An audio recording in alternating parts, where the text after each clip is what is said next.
It is clearer than ever that Vladimir Putin is uninterested in President Trump's and President Zelensky's offers for real peace negotiations. The Europeans are heeding the president's call to rearm, but we are in a tenuous period.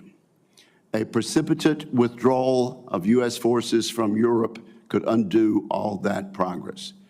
In Asia, the Chinese Communist Party continues its campaign of aggression against its neighbors and still displays open ambitions to retake Taiwan. Secretary Hegseth recently made this crucial point in an important speech in Shangri-La. He said, and I quote, "China seeks to become a hegemonic power in Asia," unquote. He is right. China intends to use military force to achieve Xi Jinping's goals. Meanwhile, in the Middle East, the Ayatollah is hiding as his regime crumbles. He is still refusing to negotiate. In short, this is the most dangerous national security moment since World War II. Unconstrained, aggressive dictators are on the move. And importantly, the character of warfare is rapidly changing. That is a dangerous combination. We cannot have an American-led golden age of peace and prosperity if we fail to navigate these historic security challenges. President Trump is actively working to protect American interests against four main adversaries: Xi Jinping and his Chinese Communist Party, Vladimir Putin's militarized Russia, Kim Jong-un's North Korea, and the Ayatollah's religious fanatics, including his web of terrorists. Our commander-in-chief deserves a military capable of maintaining deterrence and applying force when necessary to protect U.S. interests, as he has done in Yemen. I regret to say that this fiscal year 2026 budget request will not deliver that military. When Secretary Hegseth testified before this committee in his confirmation hearing, he made the correct point that spending less than 3% of GDP on defense would be, and I quote, "very dangerous," unquote. What we have in front of us is an inadequate budget request with precious little detail and no follow-on data about fiscal years 2027, 2028, or 2029. We must assume, and in fact, we have heard, that OMB intends to maintain defense spending at $893 billion across the 4 years of this administration. So even with a one-time $150 billion reconciliation infusion, this would leave us at 2.65% of GDP by 2029, below 3% of GDP and well below the 5% of GDP that we really need. Clearly, such a budget plan would allow the military balance to continue, as it has been, to tilt away from the United States and toward Communist China. Communist China has increased its budget by over 7% each year for the past decade. I know the Secretary fought for a stronger fiscal year 2026 discretionary request, but we need to acknowledge that a flat fiscal year 2026 budget is what OMB delivered. I expect we will spend today reviewing the numerous significant holes in this request, gaps that will make it much more difficult for President Trump to equip our service members and for his advisors to develop credible military options. Across the budget, we see significant holes: shipbuilding, tactical fighters, basic maintenance money, and more, all insufficient. The budget seems to be written as if there are many items in the reconciliation package that simply are not in that bill. This is confusing because the text of the reconciliation bill has been public for quite some time. Chairman Rogers of the House and I worked closely with the executive branch and members of this committee on the contents of the package. This budget threatens to undermine the good work we have done together on that bill and leads me to question whether some officials in the administration plan to ignore congressional intent. I believe ignoring congressional intent would be a wrong-headed decision. for the United States of America. We all work for the American people, and we share largely identical goals when it comes to deterring Xi Jinping, Vladimir Putin, and other threats. We need to work much more closely together on investment strategies and actions necessary to rebuild our industrial base. The President and the Congress want action on reindustrialization. We want to rebuild the arsenal of democracy. We need action on industrial base integration, streamlined weapons sales, and cooperation with our allies and partners. We agree on fundamentally changing the way the DoD budgets and handles acquisition. Now we need to agree on providing the men and women of the Department of Defense with the resources they need to do their jobs. We have no time to waste. We must commit to continued collaboration now. With that, I turn to my friend and colleague, Senator Reid, for his remarks.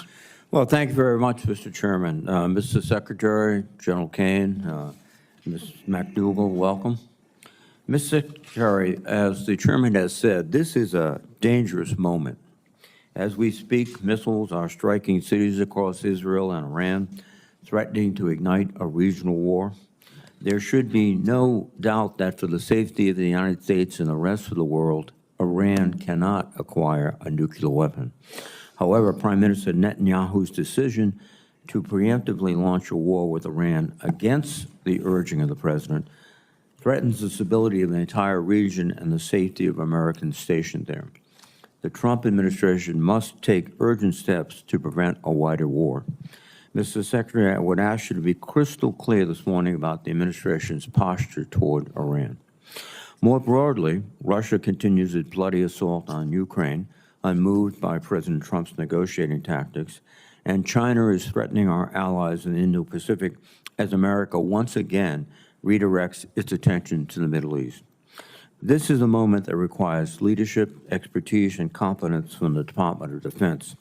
And Mr. Secretary, I am concerned, frankly, that these qualities have been eroded under your leadership. In your opening statement, you write, quote, "At the Department of Defense, we are sweeping away distractions to focus on our core mission of warfighting," close quote. I'm a bit skeptical. Since you were sworn in, much of the Pentagon has been in disarray. You have purged thousands of defense experts, gutted oversight offices, and surrounded yourself with hand-picked loyalists. You have fired a number of our most accomplished generals and admirals with no explanation, no replacement. Your chief of staff, several top policy advisors, and chief spokesmen have all either resigned or been fired. This is a legitimate problem for our national defense. Much of the Pentagon seems to have been paralyzed by infighting and stripped of expert staff at a time when we need stability and professionalism. Mr. Secretary, you must address this so the rest of the department can be laser-focused on their missions. I'm also concerned about your forays into diplomacy. The Secretary must be a capable statesman, especially in this dangerous global environment. During your first official trip to Europe, you made unfortunate mistakes, including by accidentally conceding America's negotiating leverage to Russia when you announced, quote, we must start by recognizing that returning to Ukraine's 2014 borders is an unrealistic objective, and, quote, the United States does not believe that NATO membership for Ukraine is a realistic outcome of a negotiated settlement. The State Department walked back your comments, but I worry that they cost us lasting credibility during peace negotiations and with our European allies. And, Mr. Secretary, I hope you've learned from these episodes. The key to our long-run success against China, Russia, and Iran and others depend on our ability to equip our forces with the ships, aircraft, and weapons needed to effectively deter them or, if necessary, defeat them. Mr. Secretary, you have said that readiness is your top priority, but I'm concerned by a number of actions you have taken that seem to distract from readiness. For example, you're in the process of firing 8% of the defense workforce, or 75,000 employees, and you recently gutted the Office of the Director of Operational Tests and Evaluation, which is responsible for testing new weapons and platforms for warfighters. You have argued that these cuts were needed to eliminate wasteful spending, but you have simultaneously pledged hundreds of millions of dollars to convert a second-hand Qatari jet to be Air Force One. These decisions do not seem to align with readiness. Similarly, over the past 2 weeks, you have ordered 4,700 National Guard troops and Marines into Los Angeles against the will of the governor and mayor. These forces are in addition to the 13,000 troops you have deployed to the southern border, and separate from the 20,000 National Guard troops requested by DHS to help ICE conduct, quote, interior immigration efforts. As a consequence, military units have to cancel their national training center rotations and waste invaluable hours and resources performing DHS activities unrelated to their warfighting missions. I cannot imagine a faster way to erode military readiness and distract from our ability to deter China, Russia, and Iran. You also claim that merit is the only measure of performance under your leadership. That is a worthy principle. However, you refuse to explain you fired many of our most senior military officers, including the Chief of Naval Operations and the Commander of Cyber Command. All of these positions remain unfilled, which weakens our military. As importantly, these officers were fired without any justification, indeed without considering merit, which creates the worst possible outcome for a military force. Fear throughout the ranks that one should not speak up, should not refuse an illegal order, and should not call out abuse nor question decisions. I fear that last week's disturbing display of partisanship at President Trump's event at Fort Bragg is an example of this. Mr. Secretary, I hope you understand the grave risk of politicizing the military and that you will commit to preventing it. Finally, you have pledged to be transparent as Secretary of Defense. Yet, to date, you have not held a single press conference at the Pentagon. Instead, you have evicted news outlets from the building, overwhelmingly restricted press access, and searched for leaks within your own staff, even threatening general officers with polygraph tests. This is not transparency, and it is a disservice to the American people who deserve to know what their military is doing. Ultimately, Mr. Secretary, this is a dangerous moment, and you must better demonstrate leadership, expertise, and competence atop the Pentagon. You are the 9th Secretary of Defense I have overseen as a member of this committee. In fact, this is the 26th time I have questioned the Secretary of Defense during their annual posture hearing. I have disagreed with each and every one of them on issues of policy and strategy, some more frequently than others, but I've always been able to work with them openly and earnestly because we shared a common agreement that our national defense supersedes partisanship.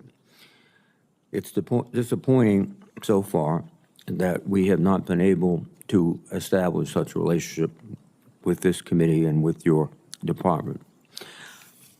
Your candid and honest testimony today can go a long way toward making that possible, and I hope we can make that progress.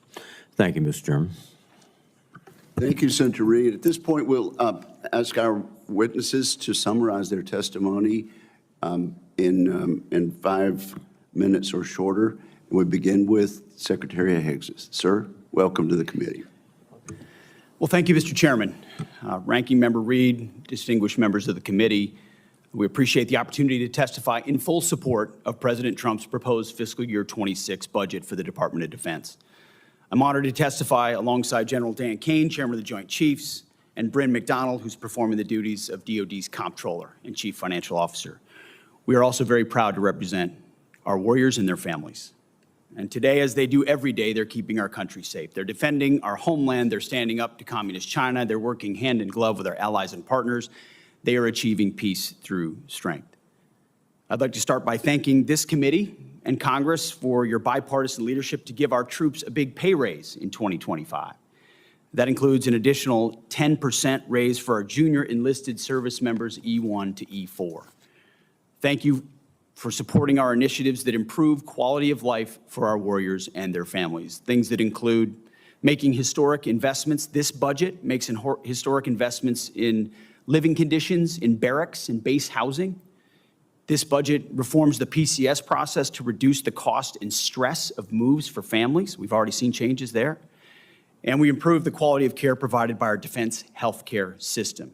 The best part of my job is meeting and interacting with troops and their families. We hear their concerns. We know what it's like to face these challenges. I've been there recently.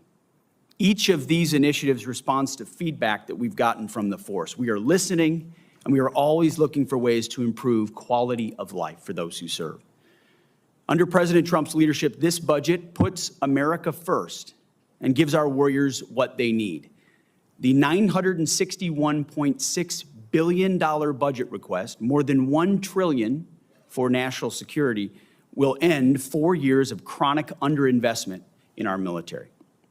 Now, as is custom with first-year administration budget releases, additional time was necessary to implement presidential initiatives.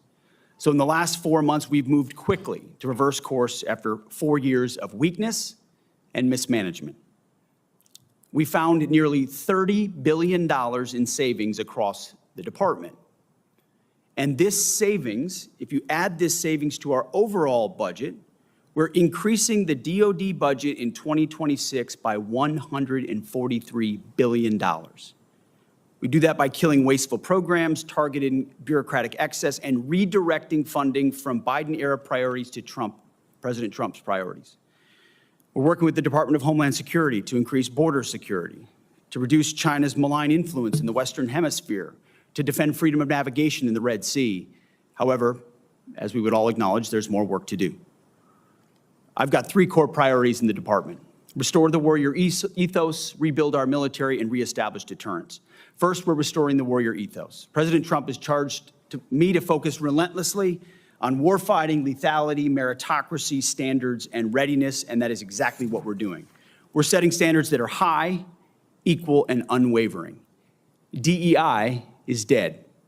We replaced it with a colorblind, gender-neutral, merit-based approach, and the force is responding incredibly. Because of President Trump and his America First priorities, recruitment and retention are higher than they've been in decades. Historic surge of young Americans who want to join our military. Second, we're rebuilding our military. 25 years ago, our military was unchallenged, yet we squandered that advantage as China carried out an unprecedented military buildup. President Trump is correcting that. We're reviving our defense industrial base, reforming our acquisitions process, rapidly fielding emerging technologies and new weapons to meet the challenges of the future. This budget invests $25 billion in Golden Dome for America, a down payment on President Trump's priority to defend our homeland. It also commits more than $62 billion to modernize and sustain our nuclear forces as we face rising nuclear dangers. The budget allocates $3.5 billion for the F-47, the world's first 6th-generation air superiority fighter. The budget will revitalize our shipbuilding industrial base with $6 billion in funding in FY26, and that's on top of $47 billion overall for shipbuilding. The budget significantly increases funds to buy next-generation technology, including autonomous systems, long-range drones, long-range fires, and hypersonics. We will put these capabilities in the hands of our warfighters, ensuring we remain the most lethal force in the world for generations to come. And third, we're reestablishing deterrence. When an opponent sees our well-equipped and tough-as-nails warriors, they will decide that today is not the day to test U.S. resolve. Credible deterrence, it starts at home, and it starts with securing our borders. As was mentioned by the chairman, we are working to achieve 100% operational control of the border. Illegal crossings have decreased 99.9%, and it was just reported today that CBP released 0 illegals into the U.S. last month, down from 62,000 released into the interior last May. The Indo-Pacific is our priority theater, and China is our pacing threat. That's why I've traveled twice to that region to visit our forces and meet with our allies and partners. As we shift toward the Indo-Pacific, we're looking more to our allies and partners to be force multipliers alongside the United States, and we're making progress in that. We applaud those allies who are stepping up, but others need to do more and quickly. At the NATO Heads of State meeting next week, we expect NATO allies to commit to spending 5% of GDP on defense and defense-related investment, an almost inconceivable accomplishment when President Trump started that project in his first term. And with NATO stepping up, we now have a new standard for allied defense spending that all of our allies around the world, including in Asia, should move to. As the President has rightly pointed out, it's only fair that our allies and partners do their part. We cannot want their security more than they do. The Department of Defense is executing a common sense agenda to achieve peace through strength. We know the threats we face are serious, and so our investments are as well. And that's what this budget does. It matches capabilities to threats. We long for peace, so we prepare for war. We must overcome decades of neglect and decline. We must fortify our position as the world's most lethal fighting force, and we have to act fast because our opponents are. This committee is our critical partner. We appreciate your leadership and oversight, which is essential. And I look forward to accomplishing these goals to achieve peace through strength, support our warriors, protect our citizens and our taxpayers together with you. May God grant us the wisdom to see what is right and the courage to do it. Thank you. Thank you, Mr. Secretary. General Kane, do you wish to summarize your testimony? Yes, sir. You are Good morning. recognized for 5 minutes, sir. Thank you, sir. I'll try to hit that target. Chairman Wicker, Ranking Member Reed, members of the committee, thank you for being here. I'm honored to join Secretary Hegseth and Ms. Bryn McDonald to appear before you today to testify on the President's fiscal year 26 budget. Today's hearing reflects our shared commitment to maximize efficiency, accountability of our taxpayers' dollars, and ensuring every expenditure increases the lethality and survivability of your joint force, providing our warfighters with the advanced capabilities and cutting-edge technology required to dominate our adversaries. I have deep gratitude for everyone in this room and our shared commitment to help deliver the capability and capacity that the joint force needs. That goes to our civilians and their families as we work to deliver peace through overwhelming strength. And I want to echo the Secretary's comments regarding our brave men and women serving abroad today.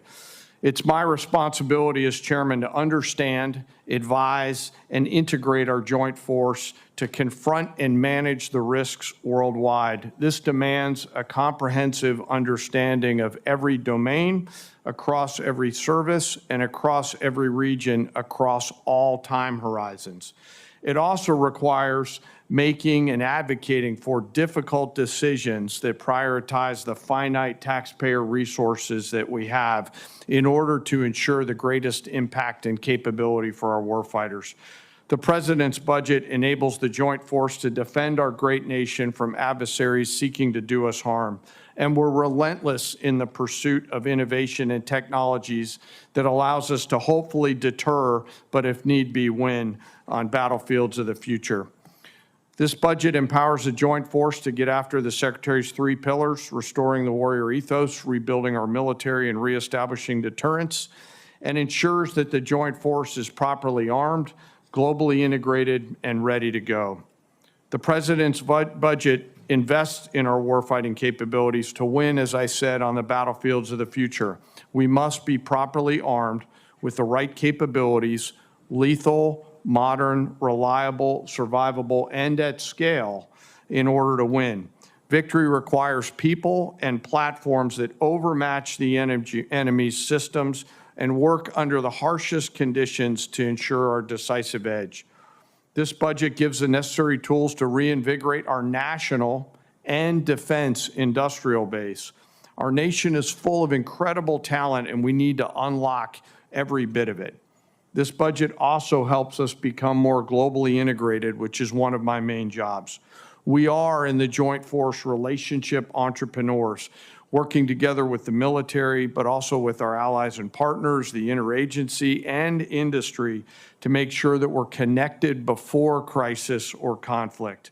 And this budget helps us to integrate that combat capability as our commanders and leaders consider actions and activities, not at the point that we're in a crisis somewhere. Finally, the President's budget reflects our mandate to stay ready, always on the account, anticipating the next fight and making sure that everyone is ready to go. But the most important component is our people. The budget makes meaningful investments in our service members and their families, improving quality of life for housing, medical care, and the ever-important moving process. As our most precious asset, we have to deliver for our people. I want to highlight one of them today. Sitting behind me is Colonel Matt Jamont. Many folks know Matt up on the Hill today. It's probably his last hearing in uniform, which after 31 years, he graduates from service later this year. He's been like a pterodactyl for the Joint Force, always delivering and advocating for it. Pterodactyls are very, very old. Yes, sir, I know. You'll note his, Would he you looks raise your very, hand, very Colonel? young. Yes, sir. Thank you. Thank you for your service. It's an honor every day to serve alongside some of the extraordinary warriors and civilian teammates that our nation has to offer. I assure this committee that the Joint Force remains committed and capable, and we're grateful for your continued support. I want to also highlight the leaders that will come before this committee in the coming days, which will be carefully considered by each of you for the general and flag officer assignments. They are all extraordinary. I am mindful and grateful for those that are currently deployed right now. They are on my mind and in my heart, and I know the secretaries as well. And I continue to hold a special remembrance for our fallen and the families of our fallen who show us what right looks like. Thank you for your time, and with that, I look forward to your questions. Very skillful use of time, General. And Ms. McDonald, we will not require an opening statement from you. Thank you for your for being available for questions today. And now we move to rounds of 5-minute questions. And let me say, we expect full attendance today, and I expect all members will want to ask questions. I've tried to be very skillful sometimes in my membership on this committee to ask a very involved question with about 20 seconds to go in my 5 minutes. We will not be using that practice today. Or we'll be here in the wee hours of the early evening. So at this point, let me begin by asking Secretary Hegseth about congressional intent. We worry about the explicit choices that the Congress has made and that have been enacted into law by the president in the fiscal year 2026 budget. The decision came to us surprisingly to zero out destroyers, even though Congress intended for reconciliation to give the industrial base stability with a third DDG in fiscal years 2027 and in 2029. I've asked this of every nominee from the department who has come before us about honoring congressional intent. We will put funds in the reconciliation bill, working with the House and working with the administration to get the signature on the bill. And we will make clear alongside that the specific congressional intent. I've asked this of every official, and I will ask you as well, Mr. Secretary, do you commit to following congressional intent unequivocally on reconciliation? Well, thank you for the question, Mr. Chairman. Yes, our team looks forward to working with this committee, both through the budget process and reconciliation, and would acknowledge, just as a starting point of the conversation, that we are looking at 2 bills and 1 budget at the Defense Department. So as we have discussions about allocation, we may sometimes be talking about different numbers because of that, but from our perspective, we built a budget tied to $960 billion. Are you qualifying your explicit yes? Because we have not had that from any of the other witnesses that have come before us. If our congressional intent alongside the numbers in reconciliation is explicitly expressed, do you commit to following congressional intent unequivocally in reconciliation? Yes, we just wanted to clarify the entirety of the budget from our perspective. Well, thank you very much. Now, you said once before that, and I quoted in my opening statement, Mr. Secretary, that going below 3% of GDP would be very dangerous. That was your testimony in January. Of course, you know well that we're asking our allies in Europe and NATO to go to 5%, and it has been the intention of most of us on the committee that the United States lead by example and, in fact, follow the peace through strength example of President Reagan and his administration in getting to 5%.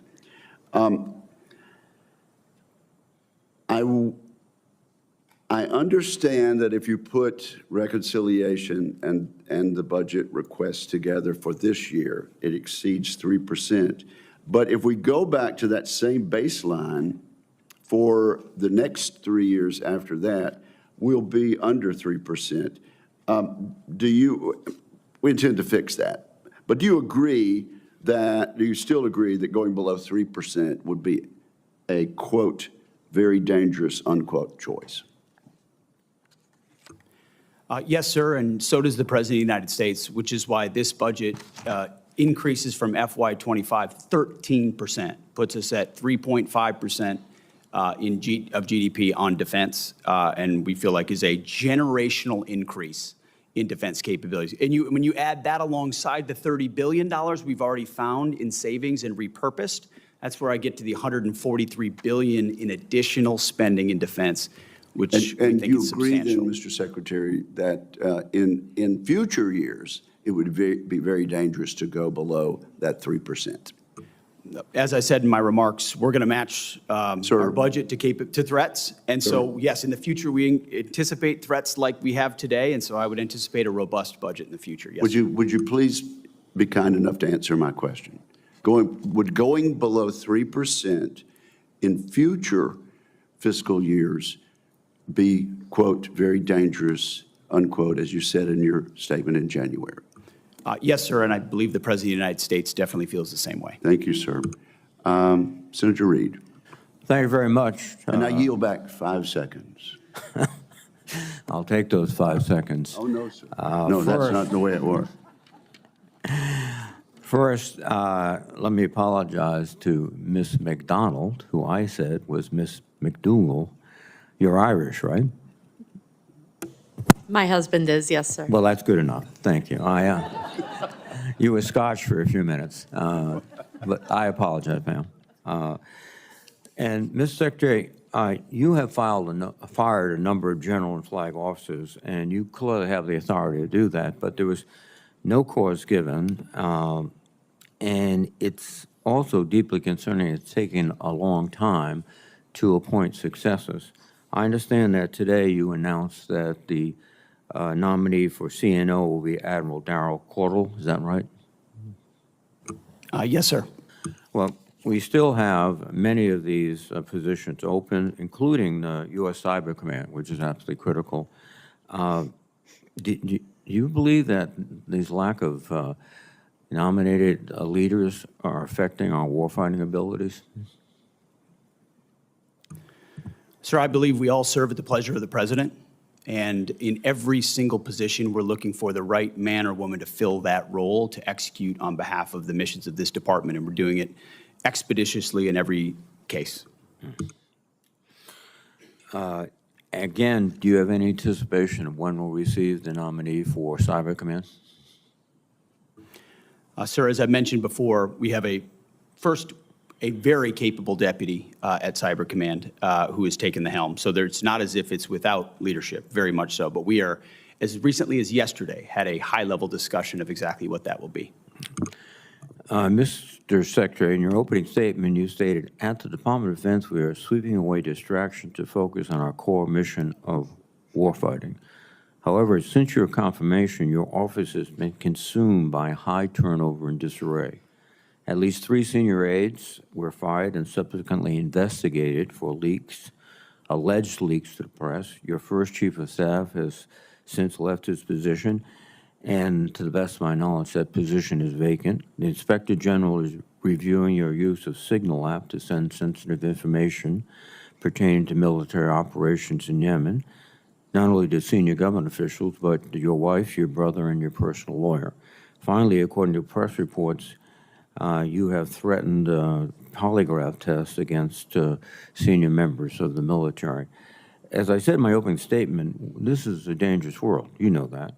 And this turmoil in your own office is not contributing, I think, to the clarity and thoughtfulness and decisiveness necessary.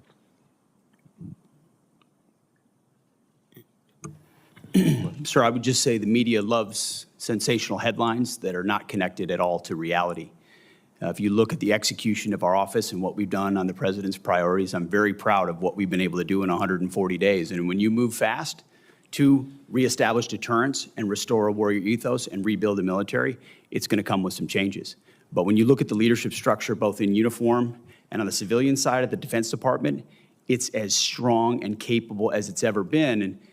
And I would contrast it with the chaos of the world under the previous administration. The debacle in Afghanistan, war unleashed in Ukraine, what happened on October 7th, that was a view of weakness and chaos unleashed by the Biden administration under the previous defense secretary. So if a few changes have to be made in the first portion of my term in order to get it right, I think that's pretty acceptable to establish deterrence and rebuild our military and restore the warrior ethos. Well, Mr. Secretary, you can cite those examples. History, I might have a different perspective. As I understand it, the direction to leave Afghanistan was an agreement with President Trump in Doha, which left our forces in a very precarious position since they were there for a year and they had to come out. And Taliban knew that, and they were going after them. But let me move on to another issue, which is 30 seconds. 35. We have had detainees in Guantanamo, and we have used military flights to get them there. The problem, I think, is that some of these military flights have not contained DHS agents on it. And so, in effect, the military becomes not just the custodial agents, they're also the control agents. And that would seem to me a violation of military procedures. Is that practice continuing? Senator, every aspect of that mission is in coordination with DHS and with DHS officials. So there are no flights with airmen only on board? Not that I'm aware of, sir. Thank you. Thank you, Senator Reid. Senator Fisher. Thank you, Mr. Chairman. Mr. Secretary General, Ms. McDonald, welcome. I serve on both the Armed Services and the Appropriations Committees, and every year we legislate annual authorization and appropriation bills that provide the policies and the funding for the department. While I'm confident we will do so again this year, the administration has made this process more difficult by delaying the delivery of budget materials to Congress. Mr. Secretary and General Kane, I've appreciated our previous discussions about the need to modernize our nuclear triad and to provide the President with additional options for regional nuclear deterrence. And to achieve this, we must have sustained and predictable funding within the department's base budget. I'm concerned that the department's fiscal year 26 request relies too heavily on reconciliation for some of our nuclear programs. For example, the reconciliation text includes funding for Sentinel. That is meant to accelerate and reduce risk in the program over the next several years. It is not meant to fill a self-imposed gap in funding in a single fiscal year created by short-changing ICBMs in the base budget. I understand using reconciliation funding is relatively new to the department, but I expect us to work together throughout this cycle so that we can assure that funds are used as intended and that the programs are adequately funded within that base budget. General Kane, do you agree that nuclear modernization programs should be prioritized both to keep pace with the threats and to ensure that the President has a full array of options for nuclear deterrence? I do, Senator, and appreciate your leadership on ensuring that we've got the tools that we need to deliver for the triad of the future. Secretary Hegseth, although progress has been made the last several years, I continue to be concerned about the ability of our defense industrial base to produce munitions at an adequate scale to support our warfighters in these modern conflicts that we have. And now that you have been sworn in and had time to review the current state of our industrial base, what more should the department be doing to increase munitions production, and how does this budget request support these objectives?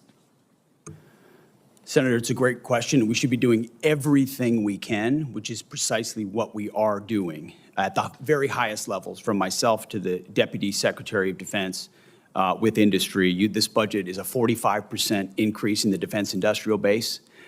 It invests in critical munitions procurement. It invests in defense supply chains, in resilience in supply chains, in increased competition and capabilities for outside companies to get into the business of providing critical munitions. So across the board, we're finding and hiring innovators to move as quickly as possible, cutting through the bureaucracy, the red tape to deliver those systems in a world that needs them now more than ever. Could you get back to me on timelines that you have set for each of those areas that you mentioned, and obviously the funding that's going towards them, but I'd be interested in what you're setting for yourself for goals for the timelines in getting that achieved. Yes, ma'am, we have those and we will get those to you. Thank you. And General Kane, do you assess that the total munitions requirement is currently aligned with the magnitude of the threats that this country faces, or should the department review its stockpile requirements to ensure that we are fully prepared for these modern conflicts? Senator, we're always looking at the lessons learned of past conflicts to include the most recent ones around the world and taking those and applying those to what the future of war might look like. So we're always evolving and considering what the mix of munitions that we need for the joint force in order to deliver overwhelming strength. And I would be remiss if I didn't bring up spectrum. So as we look towards the Golden Dome and the importance of that, over the next several weeks, I hope we can see some more details on that, because we can't shoot what we don't see. And I think it's important that all of us here, as well as the public, understand the importance of the spectrum that the department has in order to reach that. Thank you. Thank you, Senator Fisher, for that important and correct observation. Senator Shaheen. Thank you all very much for being here. News reports this morning suggest that the President is actively considering intervening in the situation in the Middle East. I understand that we have 40,000 troops deployed in the region, many of whom are in range of Iranian missiles. And it's being reported that the President is being asked to consider providing the bunker buster bomb that is required to be carried only by the B-2 bomber and would require a U.S. pilot. That raises real concerns about what retaliation might mean for the safety and stability of the entire region and our troops and Americans who are in the region. So can you tell us, Mr. Secretary, are you considering military action that would bring us into active hostilities? And whether you expect a decision to be made on that anytime in the next few days? Just bearing in mind, and you can stop the clock, we will be going into a classified portion of the hearing later on. But proceed, Mr. Secretary. I understand that, Mr. Chairman, but I think this is a question that's very important for the American public to hear. I just wanted to make it clear that there would be an opportunity to Thank you. get very deep into that. Go ahead. Senator, I agree with the chairman. Most of what I can or should say would be reserved for a classified setting. I would say the President, obviously, any decisions on this matter are at the presidential level. He has communicated very clearly for quite some time. I do understand that, Mr. Secretary, but my question for you is whether you have been asked actively to provide options for the president regarding a strike in the Middle East. If I had or I had not, I wouldn't disclose that in this forum, Senator.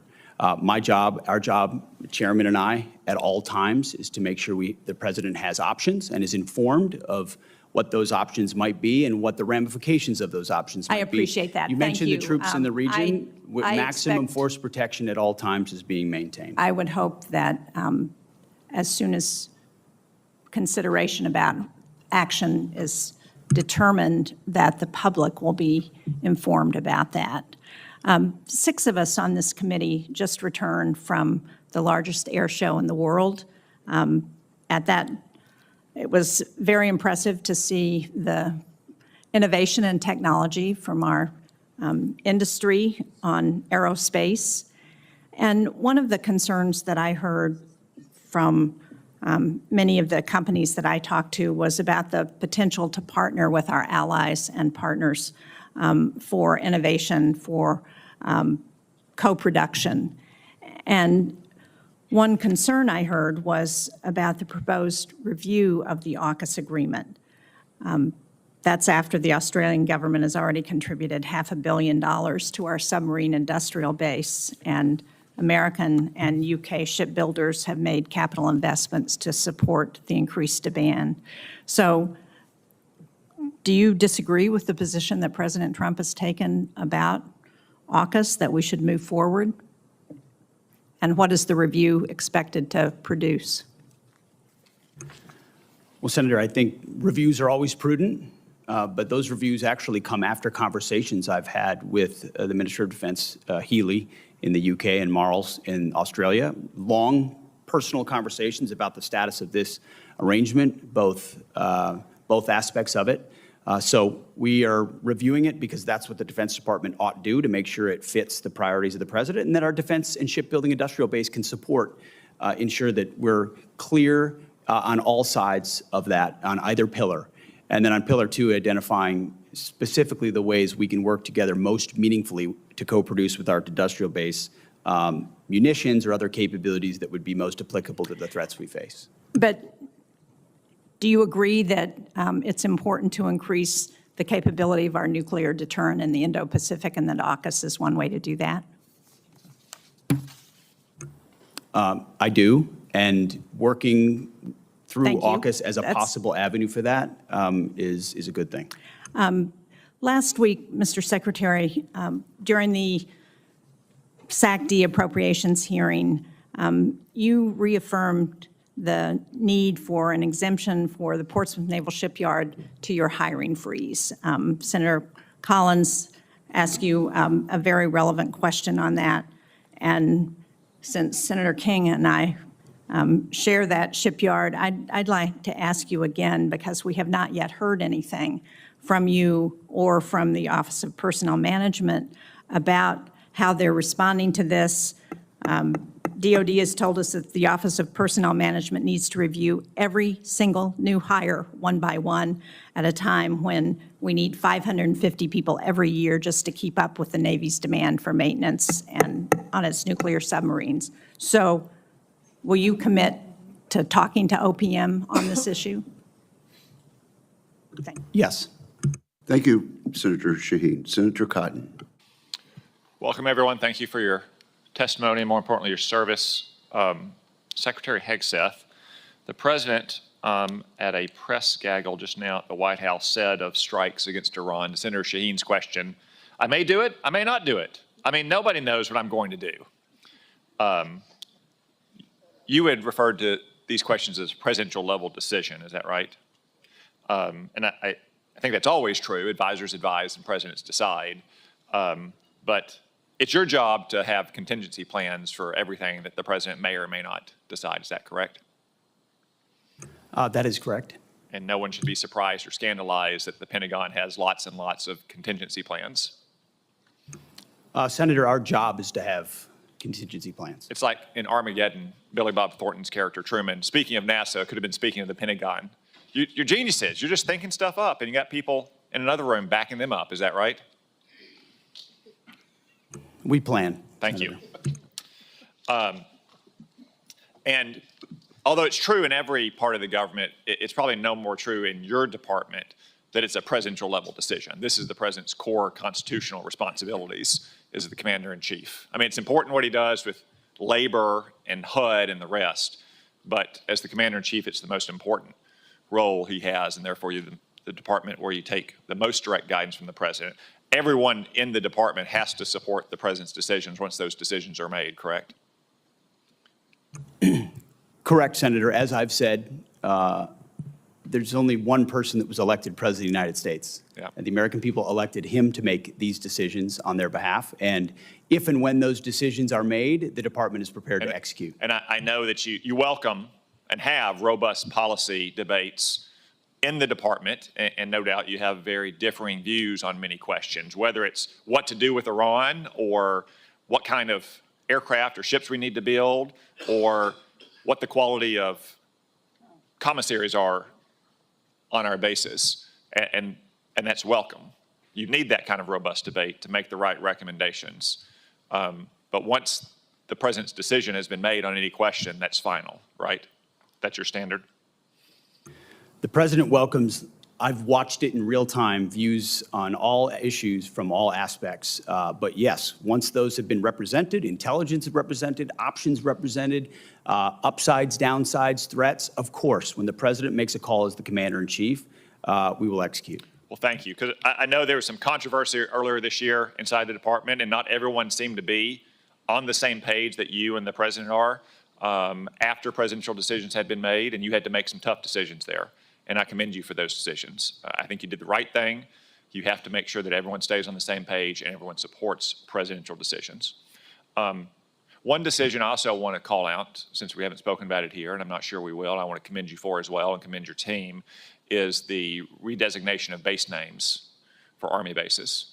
In the summer of 2020, as a Jacobin fever swept the country during the BLM riots, it was decided to rename several Army bases.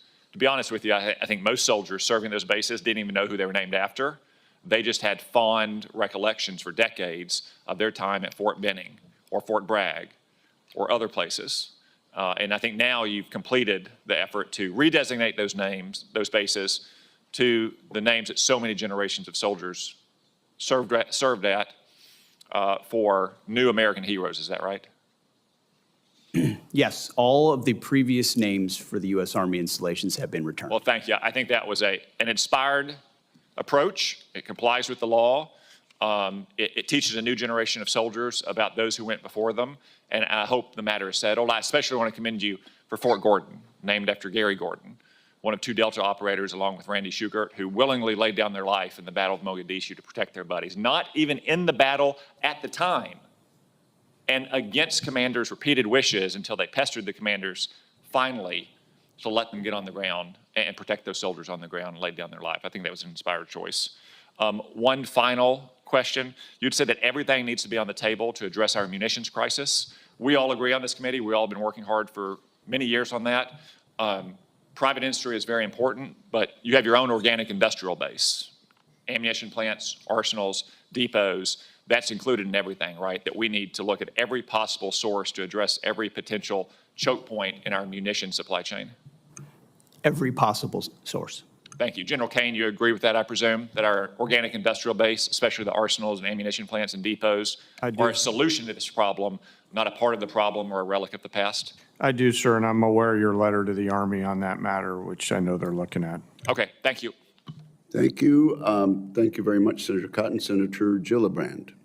Secretary Hegseth, this committee has had many hearings about the future of warfare and making sure that we have the complement of warfighters that we need to win any future wars and not focus on how we could have done better in the previous war. One of the areas where I have deep concern is cyber defense in this country. I'm concerned about cyber warfare. I'm concerned about cyber terrorism. I'm also concerned about the deployment of UAS, as we've seen being extremely powerful in the war in Ukraine. We've seen what Iran has done. So I'm concerned about our posture with regard to UAS and a defensive posture with regard to UAS attacks. I am very concerned about what happened over many of our military sites. Drone configurations hovering for weeks without response. No authorities to be able to track where those drones came from by the DoD to assess, are they Iranian, are they Chinese, are they Russian, are they on spy missions, what is their purpose? Inadequate authorities, inadequate defenses, inadequate technology. The Langley incursion is incomprehensible. On top of that, I'm very concerned that we are not investing in our cyber professionals, that we don't have enough cyber offense, enough cyber defense. We have currently 30,000 open cyber positions within the DoD. So I'd like to hear from you, what's your plan to have cyber defense and cyber warriors at the appropriate complement? And number two, what is your plan to create the authorities that you need for UAS defense and to have the inadequate response of this is someone else's job no longer come out of our leaders? Well, Senator, thank you for the question. You're right over the target. Cyber needs to be a part of every single way that we plan and look at the world. That gray zone part of conflict, and we can't cede that terrain in any way to our adversaries. And so it is, you'll see the resources in this budget that invest in that. You'll see it fully integrated into planning and capabilities. And what we're looking for in the next cybercom and what we're looking for there, our Deputy Secretary of Defense is leading a charge to make sure it fits precisely what the world needs today. So we have a program that this committee supported in the last two NDAAs, which is a cyber academy to create a pipeline of young people who do cyber for service. So they get a state-of-the-art cyber education at over 600 schools around the country, and then they dedicate the number of years they had education to the Department of Defense or the intelligence community. And right now it is not being funded. And right now, because of the hiring freeze, these kids who've completed their degree under the Cyber Service Academy actually can't get a job at the DoD or the intelligence community, and they're either going to have to no longer serve, which was part of the program, or get employed somewhere else, but we lose them. So what are you doing to unplug this problem of not hiring these cyber professionals immediately because they are part of the cyber service program? And your budget does not show that you are planning to fill 100 cyber positions for these young people who want to serve in the IC community or in the IC or in the Department of Defense. We'll review that aspect of the hiring freeze in the Cyber Academy. We want those positions filled. We're fully committed to it. And then on counter UAS, which you mentioned, it is a reality of the modern battlefield, whether it's in Ukraine or elsewhere, that we have to fully account for and address as aggressively as possible. And you have my assurances at the highest levels, we are putting our best people in charge of ensuring we have counter UAS systems that can match the threats of the future. I would like you to prepare for this committee 2 letters in response to these questions. 1, what are you going to do to fill the 1,000 slots for the Cyber Academy? And how are you going to get this hiring freeze taken care of? And 2, what is your plan for increased authorities, increased investment, appropriate review of UAS that hover over our military and nuclear sites?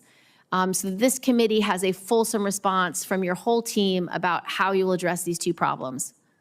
We will get that to you, Senator, and authorities, you are right, is a huge issue on counter UAS. It's something that we're gonna Senator address. Cotton and I are committed to passing. We both serve on intelligence and armed services, and so we share the urgency on this issue.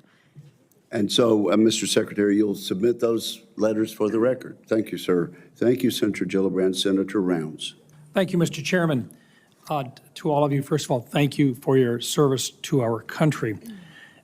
I have heard now from 25 senior department officials, including every service chief and 8 combatant commanders, that vacating the 3.1 to 3.45 gigahertz and the 7 to 8 gigahertz bands of the spectrum would have significantly negative consequences for our warfighting capabilities, being forced to share these bands with commercial interests in a non-optimal way would have the same impact. General Kane, does the Joint Force have capabilities operating on the 3.1 to 3.45 band and the 7 to 8 bands of the spectrum, which would be used in a conflict with China? We do, Senator, yes. And would those capabilities be negatively impacted if the Department of Defense were forced to share those bands with commercial users in a non-optimal manner? Sure, Senator, I think the key is non-optimal. I know there's some work going on around dynamic sharing that would minimize to an acceptable level the ability to frequency hop in and out of those particular bands that would not adversely impact the joint force. So, But as of today, there is no way to make it happen. not today, as you know, Senator, and I appreciate your leadership on this, but there's a lot of work going on in that space, sir. I think we agree that the economic security is national security and that we need to move forward in the next gen with regard to our communications capabilities. But as it pertains to spectrum auction authority, how do you view a spectrum auction process that bases decisions solely on economic considerations? Well, as you said, Senator, economic security is national security. You know, those are policy decisions. My job as the chairman is to provide the military advice to our policymakers and let them make that decision. And this firmly sits in that policy space. And so rather than put myself sideways out of my swim lane, I'll leave it to them to decide. But in your professional military opinion, the areas between 3.1 to 3.45 and the 7 to 8 band are critical to our national defense. 3.1 to 3.45, no doubt. Lower end of the 7, there's some, I think, some discussion. 7.4 to 8.4 is an area that I'd prefer us to hang on to, Mr. Thank Senator. you. And Secretary Hegseth, I know that you've told me that you would be willing to go to the mat to protect these critical capabilities. I think that is critical. In fact, these bands are essential to building Golden Dome, which will require even more radars and military communications infrastructure than we currently have, particularly around population centers and defense sites, as we see in Israel today. Would you agree with that today, sir? Yes, Senator, I concur with the chairman's characterization, and I would just say at no time in conversations around spectrum has DOD's equity never been, it's always been fully represented in those conversations to ensure we protect what we need to protect. Thank you. General Kane, what is your assessment of the operational and strategic benefits of maintaining the dual hat leadership arrangement between U.S. Cyber Command and National Security Agency, the NSA, particularly in terms of intelligence integration, speed of action, and mission success in contested environments? Sir, I can argue both sides of that one, and you know, mindful that that's a policy discussion. I think that either will go on soon or has been going on, and I'd prefer to leave that to the policymakers. I think the key is both organizations are critically important, and whether it's a single commander or two leaders that collaborate with no distance between them, we achieve the same end state. Would it be fair to say that the dual hat prevents stovepipes in the cyber domain today? Senator, there's stovepipes in all kinds of domains today, so I can't assure you that it would prevent them. What I do hope is that whatever path we take, we select leaders who are committed to integrating and knocking down those stovepipes, whether it's a single leader or two leaders. That's what the nation needs. We have been successful in making significant exchanges and utilizing assets for both the NSA and for Cyber Command so far. Secretary Hegseth, are you committed to maintaining the dual hat relationship that has significantly benefited our national security to date? Senator, as of right now, we're maintaining the status quo, but it's something we reserve the right to review. Thank you. Thank you, Mr. Chairman. Thank you, Senator Rounds. Senator Blumenthal. Thanks, Mr. Chairman. Secretary Hegseth, you've been asked about options for the use of force abroad. I want to ask about the use of our military at home. I have been deeply disturbed and alarmed by the use of active duty troops, Marines, in Los Angeles, and President Trump has made clear his intention to continue to use the military to suppress dissent and likely inflame tensions there and elsewhere, all under the guise of enforcing the law. What he's doing may well be illegal. I want to ask you about contingency plans for the use of active duty military in other cities. Do you have such contingency plans? Senator, I would just say we share the president's view that, as you characterized it, we are deeply disturbed and alarmed that ICE officers are being attacked while doing their job in any city in America. And so allowing National Guard or active troops under existing authorities to defend them is attacks important. on ICE officers, yes, but we ought to be equally alarmed by the illegal use of active duty Marines or other military. I take it from your answer that you do have contingency plans for the use of military in other cities. We have never and will not illegally deploy troops. All have been under existing But you and do have such well-established plans. authorities I to find use that troops answer to support deeply federal law alarming. enforcement officers. So far, there's been no legal justification. It's been challenged successfully. I think that it will prevail. Those challenges will prevail in the courts. And I want to ask you right now to submit to this panel those contingency plans for the use of active duty military in other cities. I want to move on to another area of questioning. The chairman has said that you've submitted precious little detail, to quote him, precious little detail about the budget. I think there is no detail. This budget is literally a rough outline with short-sighted shortfalls. For example, the shortfall on the Columbia-class, $2 billion. Only about $1 billion for Virginia-class. There is virtually no outline or specificity as to how you are going to provide drones to defend and also engage in offensive outline and maneuvers. The nature of warfare is changing right before our eyes in real time. Unmanned aerial and undersea warfare is happening in Ukraine and elsewhere, and I think that you owe this committee and the American public more specificity in that budget, because we will be at risk, we are at risk right now, in the Middle East. And I want to know whether we have contingency plans to protect our U.S. personnel in the region from the kind of swarm of drones that have proved devastating already to 3 of our service people in the Middle East on a base in Jordan. Do you have such plans to protect against drones there? Senator, we work hand in glove with the Joint Staff and CENTCOM and every COCOM, especially right now, to ensure everything at our disposal is available to ensure maximum force protection against any contingency, including the one you described, sir. Well, I have no assurance that we have the capacity to safeguard against the swarm of small, lightweight, slow-moving drones that are, in my view, our major vulnerability. And right now, if we engage in the Iran conflict, would put us and U.S. personnel at risk there. Let me ask you about Ukraine.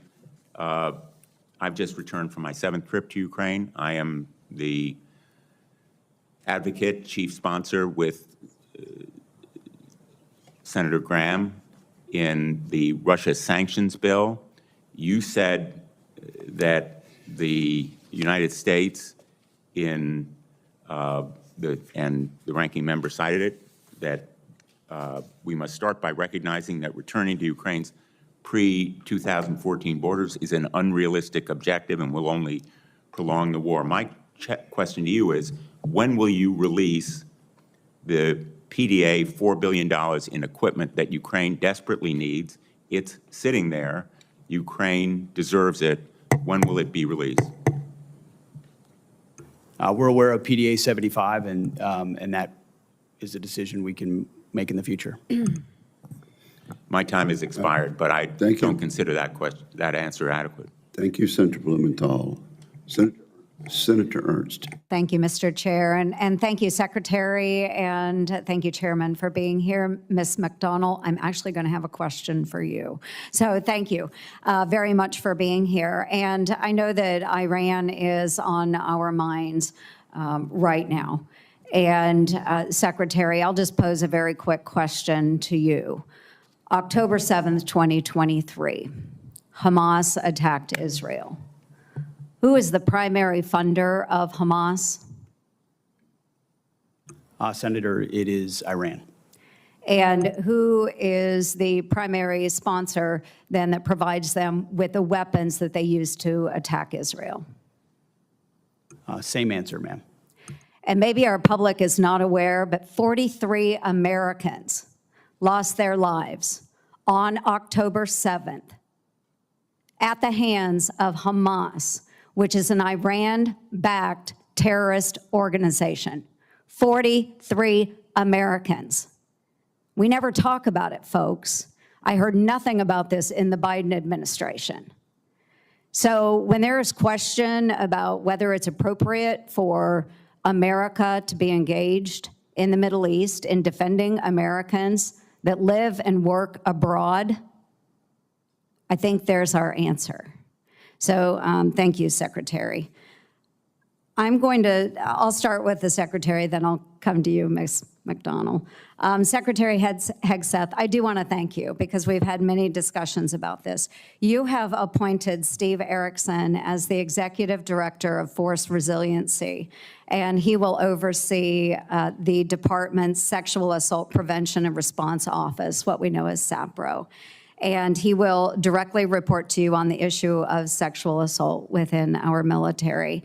And you've been very responsive on this issue, and I commend you for that. And I have already received my first briefing by Mr. Erickson. So to continue building on this progress, I'm going to hold quarterly meetings with the SAPRO, and we want to make sure that we continue the momentum that we are seeing within the department on that. And Secretary Hegseth, from your vantage point, what positive trends are you seeing out of SAPRO? Well, first of all, Senator, I want to thank you and other members of this committee for the work you've done on that issue. And I think in large part, and you'll see this in this budget, we continue to fund the programs which have seen efficacy. And so I think a lot of these were newer programs, new initiatives, new emphasis put in place that we have simply sought to maintain and accelerate. And you see that in this budget. And thankfully, we've seen this year sexual assault numbers decrease. One is too many, as we've said before, but a decrease is a good trend to see. We want to continue that. Wonderful, and we'll continue working with the department on that. And an amendment that I am going to propose for this year's NDAA would require quarterly briefings from the SAPRO for members of Congress, just as they do with suicide prevention. So we'll continue working on that. I also would love to touch upon a number of other issues I've worked as far when it comes to fiscal sanity within the department. I can submit those for the record because I do want to give Ms. McDonald an opportunity. Let's talk about an audit. I love working with the comptrollers out there, but GAO released a report warning that the Department of Defense is unlikely to achieve a clean audit by 2028, citing longstanding financial management weaknesses. And it's my understanding that a key issue in the department's continued reliance on outdated business and feeder systems that lack internal controls continues to contribute to that. So to help address that, in the reconciliation package, we have $350 million that will be dedicated and directed toward improving audit outcomes across the department. So Ms. McDonald, all to you. Can you walk us through how the department intends to meet its statutory requirement of achieving that clean audit by 2028? Thank you for the question, Senator, and thank you for your support in reconciliation for automation, AI, and business system replacement to achieve the audit The first day we came in, that was one of the first topics the Secretary and I discussed, and he actually just put out a memo with guidance for milestones each fiscal year that the department is going to achieve the financial audit by 2028 or sooner, as he has challenged us to do. The Marine Corps just passed their second clean audit opinion. 2 additional components have done the same recently. And within the next 3 years, under the Secretary's guidance, the remainder of the department will achieve the clean audit opinion. Well, outstanding. We really appreciate that. Thank you, everyone, for your service to our great nation. Thank you very much, Senator Ernst. Senator Hirono. Thank you, Mr. Chairman. Secretary Hegseth, you've had a tough start. At your confirmation hearing, my Democratic colleagues and I rightly questioned whether you had the requisite qualifications and experience to lead the DoD, the largest federal agency, especially given your checkered past, which included paying $50,000 in hush money to settle a sexual assault allegation against you, and driving 2 veterans organizations into the ground. After only months on the job, our concerns about you have proven true, as far as I'm concerned. Instead of strengthening national security, you've turned the Pentagon into a dysfunctional mess. You are jeopardizing military operations and service members' lives with your unprecedented action of texting classified military plans to anyone who might stroke your ego. Leading the Department of Defense is more than just a PR campaign filled with photo ops. While you pose for cameras, Russia's war of aggression against Ukraine continues unabated. Israel and Iran are also at war, in large part because your boss tore up a multilateral agreement former President Obama brokered with the UK, France, Germany, China, and Russia that curbed Iran's nuclear program and ambitions. Meanwhile, China advances in the Pacific as this regime undermines and attacks our allies. At a time when steady leadership is critical, we are confronted with crisis and instability.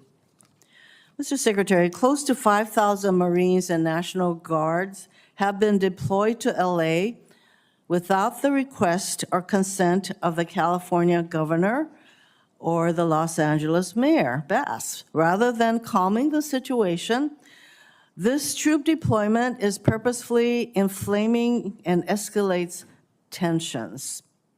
You claim lethality is your top priority. Do you plan to unleash this lethal force against U.S. citizens and civilians in LA and other cities? Well, Senator, I would reject most of the characterization of that statement, including lethality against U.S. cities, when all of those National Guardsmen and Marines have conducted themselves with the utmost of professionalism, defending our federal agents, Americans, who deserve to be able to do their job to deport illegal immigrants after the previous administration allowed 21 million illegals to cross our border. I am not here to listen to rhetorical responses. I would like to have a professional response that I would expect from somebody who is the Secretary of Defense. Millions of people peacefully demonstrated this weekend against the president acting like a king. Given this regime's dangerous policy of mobilizing troops inside the U.S., the politicizing of the military is a legitimate concern. So, given the dangerous policy of mobilizing troops inside the U.S., if ordered by the president, I'm going to ask you once again, to shoot peaceful protesters in the legs, would you carry out such an order from the president? Senator, as I've said before, of course, I reject the premise of your question and the characterization that I would be given or are given on lawful orders. It's all meant to attempt to smear the commander-in-chief, and I won't fall for it. Considering that the president in his first term actually ordered such a thing, it is not a premise that you can reject. He can order, do the same thing. So you're, again, I think you would just follow what the president wants you to do. Let's face it, it is not normal to call up our troops in this way, and there is active litigation against this deployment. Will you follow a court's order regarding whether or not this deployment is legal? If the court says this deployment of troops into our cities is not legal, would you follow that court's order? It's pending in the courts, Senator. Well, when the court decides, would you follow that court's order, decision? I don't believe district courts should be determining national security policy, So but you will not be following that? when it goes to the it's a Supreme Court, legitimate we'll see. Court. And unless the president decides to appeal, there you have it. So I take it that you don't consider district court decisions to be legitimate. Thank you, Mr. Chairman. Senator Sullivan. Thank you, Mr. Chairman. Mr. Secretary General, welcome. I think you guys are doing a great job. And I think this kind of line of questioning, it's amazing how my colleagues on the other side of the aisle are all now focused on readiness, right? I mean, I know my colleague from Hawaii chaired the Readiness Subcommittee. I think we had 2 hearings in 4 years, right? So I appreciate your focus on readiness, lethality, deterrence. Ms. Secretary, thank you also for your focus on Indo-PACOM. Your speech and attendance at the Shangri-La Dialogue was really outstanding. And General, I'm glad you were there as well. I appreciate your direct answer to the chairman on following the laws directed by the Budget Reconciliation Bill, which hopefully we're going to get over the goal line. It'll be great for our military. It's important that all your subordinates get that message as well. I'm sure they will. General, thank you for your visit to Alaska, the most strategic place in the world. Ms. Secretary, I'd love to have you up there soon. As a matter of fact, for your staff, take a look. August 16, 18, that's going to be the overlap of 2 large-scale exercises in Alaska, Northern Edge, Arctic Edge. I believe the Indo-PACOM commander, NORTHCOM commander will likely be there around that time. Would love to have you there, Mr. Secretary, so take a look at that date. General, do you have any quick takeaways from your Alaska visit? Sure, thanks for hosting me up there on my way to Shangri-La. It was great to see all the soldiers, sailors, airmen, Marines on the northern flank getting after it. It reminded me of the criticality of that part of our country and the importance of taking power projection up there. And I know the services are all looking at that. So thank you for having me. Everybody appreciated your visit, so thanks again. Ms. Secretary, I really appreciate your focus on reestablishing deterrence. By the way, it's really hard to do once you've lost it. This has been particularly true with regard to Iran. Let me give you my view on how tough that has been. You know, the Quds Force, led by Soleimani, killed and wounded over thousands of U.S. service members when they were providing EFPs to the Iraqi Shia militias, while John Kerry was palling around with the Iranian foreign minister, Zarif, on the JCPOA stuff.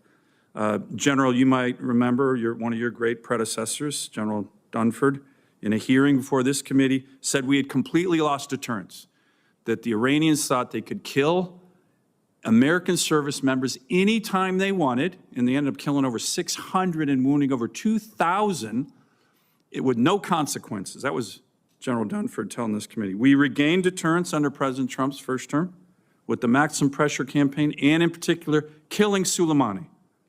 Biden came in, appeasement of Iran was the order of the day, appeasement of Iran's proxy was the order of the day, and we lost deterrence again.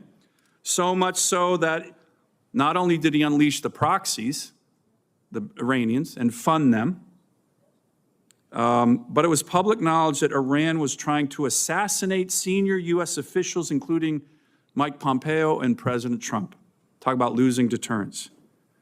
Mr. Secretary, Iran's military and leadership is in complete disarray right now because of the bold actions by Israel.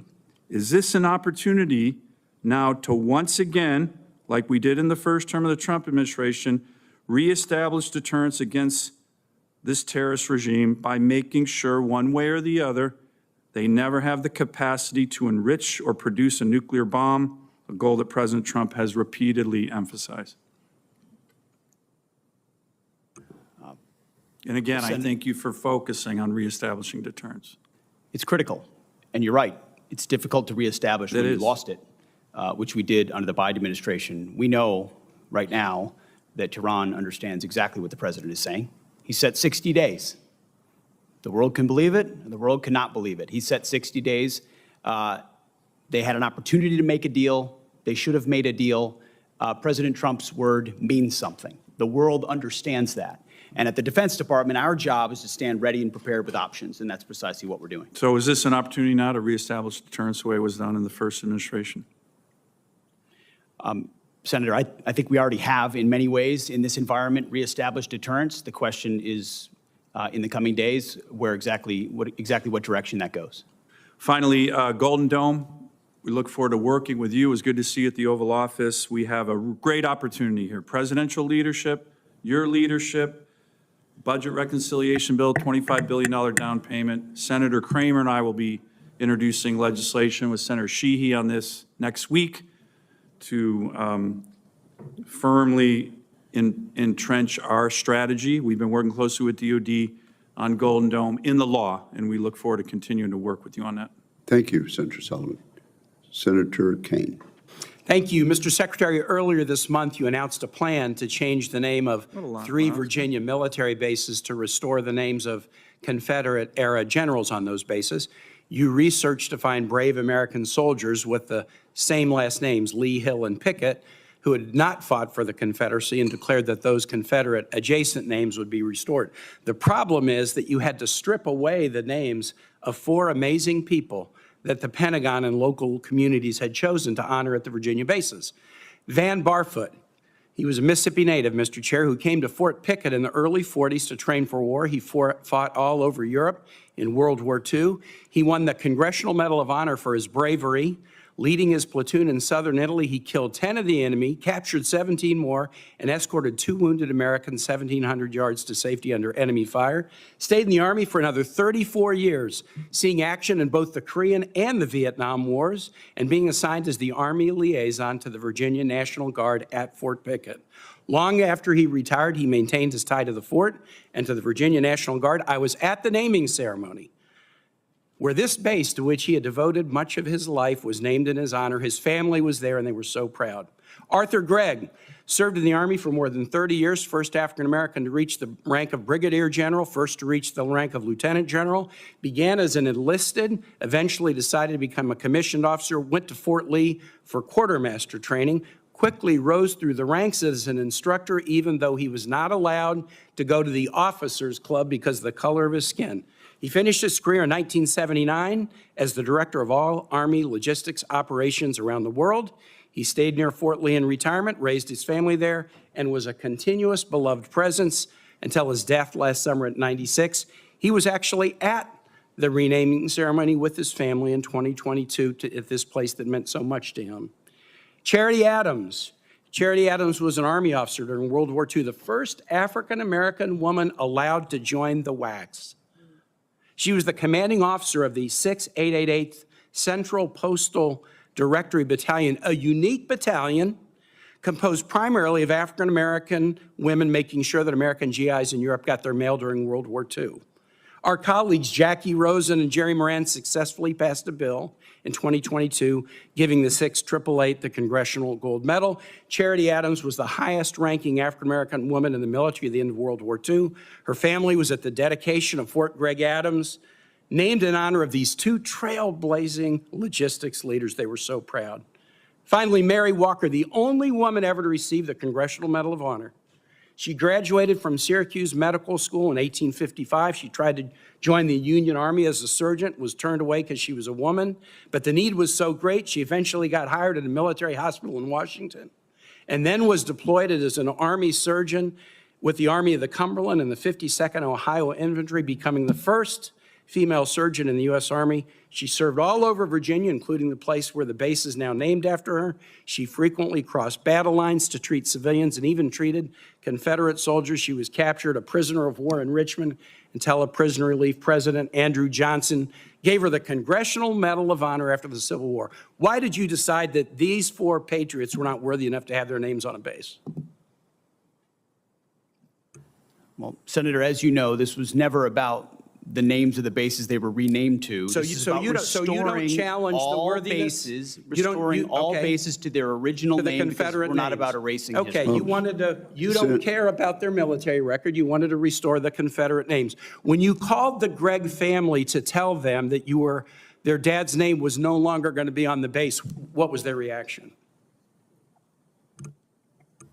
Senator, the Army notified them of that. You didn't call any of the families, and I've spoken with the families, and the families were called by the press. That's how they learned about this. They learned about it from the press. You didn't call the Barfoot family, the Gregg family, and you didn't call the Adams family. I told the families I'd ask you about this today. In fact, 2 of General Gregg's granddaughters, Avery and Sydney, are right here in the audience, and I want to ask you this as I close.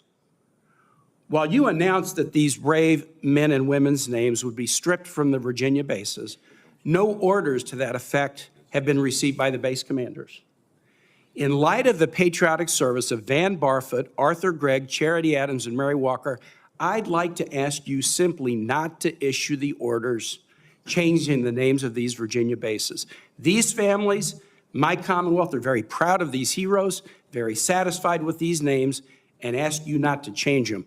Will you honor these exemplary patriots and keep their worthy names in places on the bases they loved and where they served? Well, Senator, we very much thank and appreciate them for their service, and we'll find ways to recognize them, but the orders will soon be going to those bases to change the names back to the original name that never should have been changed. But you have the power to not send those orders. They haven't gone out yet, correct? Thank you. Senator, your time has expired. Senator Kramer. Thank you, Mr. Chairman. Thank you, Mr. Secretary General, for being here, for your service. I want to go back to something that Senator Hirono mentioned in her questioning. She credited the Obama administration, along with some other allies, with curbing Iran's nuclear capabilities. As I recall, it licensed their aspirations, and serious problem. We're still living with some of that. And by the way, when it comes to deterrence, and I appreciate you making this point, and I agree with my colleague from Alaska, Senator Sullivan, on this. Deterrence is definitely made up of weapons, but it is more of a reputation than it is a capability. The capability is only good if you have earned the reputation. With that in mind, and speaking of Iran and current situation, maybe, General, I could ask you this. If Fordo was destroyed, demolished, if all of the nuclear capabilities that Iran has today were wiped out, would the war be shortened or lengthened? Realizing that's not the only factor, of course. Yes, sir. And of course, I can't split that hair, given the complexities of the war that's ongoing there. So I'd rather not comment on one particular part. You know, the Israelis are, as reported in the open source press, are making great progress. So I think I'll just leave it at that, Senator. I understand and appreciate that. Can you then highlight for me that as we talk about deterrence and reputation, I'm sitting here thinking about the air superiority that Israel has accomplished over Iran. I'd like to have you speak to that, and then speak perhaps to the lack of air superiority that Russia's had over Ukraine, and the difference in those two wars. And my point being, how important is air superiority in the current fights and in our future fights? Well, sir, we could spend hours talking about the advocacy of air power. I think the freedom of maneuver that it creates is a great example of that. If you look at the 2 theaters right now with the Israeli Air Force striking at will at this point over Iran, juxtaposed with the challenges that we're having with a frozen forward line of troops in Europe, is a great case study of it. You know, the great thinkers, air power thinkers, are looking at the advancement in technologies from both theaters, the advancement of first-person view drones and things like that. And I think folks are going to have to think clearly about what does the future of air superiority look like, and how does it evolve to make sure that we're protecting those essential teammates that are on the ground fighting in order to prevent frozen flots, forward lines of troops in the future. I appreciate that. Secretary Hegseth, there's been some discussion, certainly in your opening statements, and then with a couple of the questions related to base defense. And this would be something both of you could speak to, but I'd like to start with you, Secretary. Obviously, we've seen some pretty spectacular displays of the ability to go deep covertly deep within the enemy's territory and take out some pretty significant assets, both in Russia and in Iran. A lot of us fear that we're vulnerable as well. You spoke very briefly, or referenced, I think, in response to one of Senator Gillibrand's questions about the importance of policy. So when we talk about the United States itself and our bases here in the country, policy is a bigger challenge than weapons, to be honest. But what about responsibility? In other words, I think to me, there's some confusion over is there a service, is there a particular institution that's responsible for base security and base defense, or is it up to the individual services to protect their own bases? Can you help straighten that out for me? Senator, you're right to ask the question. We met on this very topic 2 days ago, because you're right, we've already made initial efforts, but I liken it to the effort that was made around IEDs in Iraq and Afghanistan, where it couldn't be a service-only response. It needed to be across the joint force. It needed to be immediate, and the capabilities had to be prepared to adapt in real time to adjustments the enemy is making. And you saw that in things that could in counter IED technology. We need the same type of effort in counter UAS. Not just forward deployed, because right now you do it with what you have, but also at home considering the authority. So that is something the department is doing in real time. If you have a second. I guess that's it. I'm out of time. Thank you. Thank you very much, Senator Kramer. Senator King. Mr. Secretary, I'm somewhat puzzled. I grew up in Virginia, where Robert E. Lee was revered. I think when I was a kid, his birthday was a school holiday. But as I grew older and learned more about American history, I learned that he fit the classic definition of a traitor. He took up arms against his country. He broke his oath as a member of the United States Army, which he took upon entering his career at West Point. Why are you going through these incredible gymnastics, finding current soldiers or other soldiers to rename? And you slipped a minute ago. You said we're returning these bases to their original names. Robert E. Lee, leading general of the Confederacy, Pickett, the other names. Why are you doing this? I don't understand what the motivation is to rename bases for people who took up arms against their country on behalf of slavery. What possible motivation can there be for this? Who is telling you to do this? Who is urging you to do this? Senator, the veterans and service members across the country who have deployed from Fort Bragg or Fort Benning or Fort Hood or Fort Pickett, there's a legacy, there's a connection to those bases and to those places, to what they trained for there, what they did for, and what they came home back to. That matters to them. Ask enough of them, as I do, all the time, before and later. And we recognize the service of those who were put into the replacement. No one's disputing that. I would never dispute that. What we're looking at is erasing history, erasing names, erasing base names that service members are tied to. Talk to people that serve at Bragg. Ask people that serve at Fort Bragg or Fort Benning if they like the fact that the names have been returned. And to a man and to a woman, they will tell you, thank God we're back to Fort Bragg, and thank God and thankfully, because so many men and women in this country have served, there's a Benning and a Bragg and a Pickett and a Hood that has a Silver Star or a Medal of Honor that we could rename the base to because of the limits of what Congress allowed us to do. So this is something we've been proud to do, something that's important for the morale of the Army, and those communities appreciate that we've returned it back to what it was instead of trying to play this game of erasing names. We're not erasing history, Mr. Secretary. We're recognizing history and recognizing that mistakes have been made in this country. The greatest of all was the Civil War, where people took up arms against their country on behalf of the institution of slavery. And to continue the practice of recognizing those people and honoring them by the naming of these bases is, I believe, an insult to the people of the United States. Let me talk about the budget. I don't understand why the budget is coming to us in two pieces. Why not give us an honest base budget instead of putting a piece of it in reconciliation?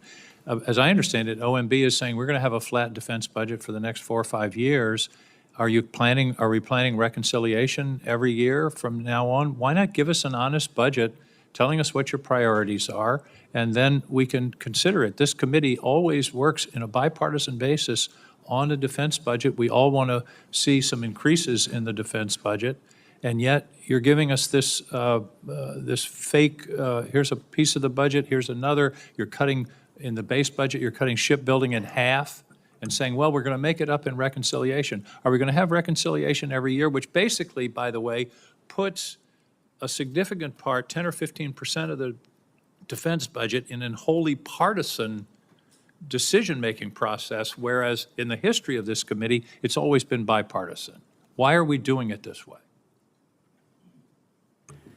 Senator, from our view, the budget number 961 meets the requirements and threats that we face. And That's not the number. The number is 892.6. You're adding reconciliation. That's my whole point. Why not give us a base budget of 961 or whatever the right number is, what you consider the right number, and then we can operate and make our decisions. Why do it in this bifurcated way that really is fooling the American people about what the defense budget is?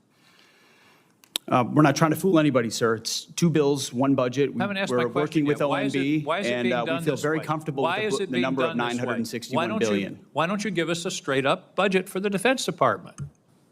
That's my question. Senator, this is a straight-up budget for the Defense Department, and it's a It is 13% not. increase over what Joe Biden It is a gave us. two-part defense budget. Part of it is in reconciliation instead of in the budget that's being presented to this committee. This committee only has a partial review of the budget. I don't understand why we can't have an honest, straightforward budget instead of this son of Oko that you're putting over on us. Thank you, Mr. Chairman. Senator Scott. Thank you, Chairman. I want to thank each of you for being here, and I want to thank you for your dedication to the country, each of you. So, Secretary, you talked a little bit in your opening statement about China. So this committee, we've basically outlawed the use of Chinese drones by our government and our military. We have the ability now going forward that we won't even license them in this country. Can you just talk about, the importance of making sure that our military, we don't have Chinese products, whether it's drones, we don't buy Chinese drugs for our military, we don't allow China to buy farmland close to our military bases, we don't allow them to be involved in our electrical grid, bring in despicable foods into our commissaries. Can you talk about the importance of that when they have a government that wants to destroy everybody in this room's way of life?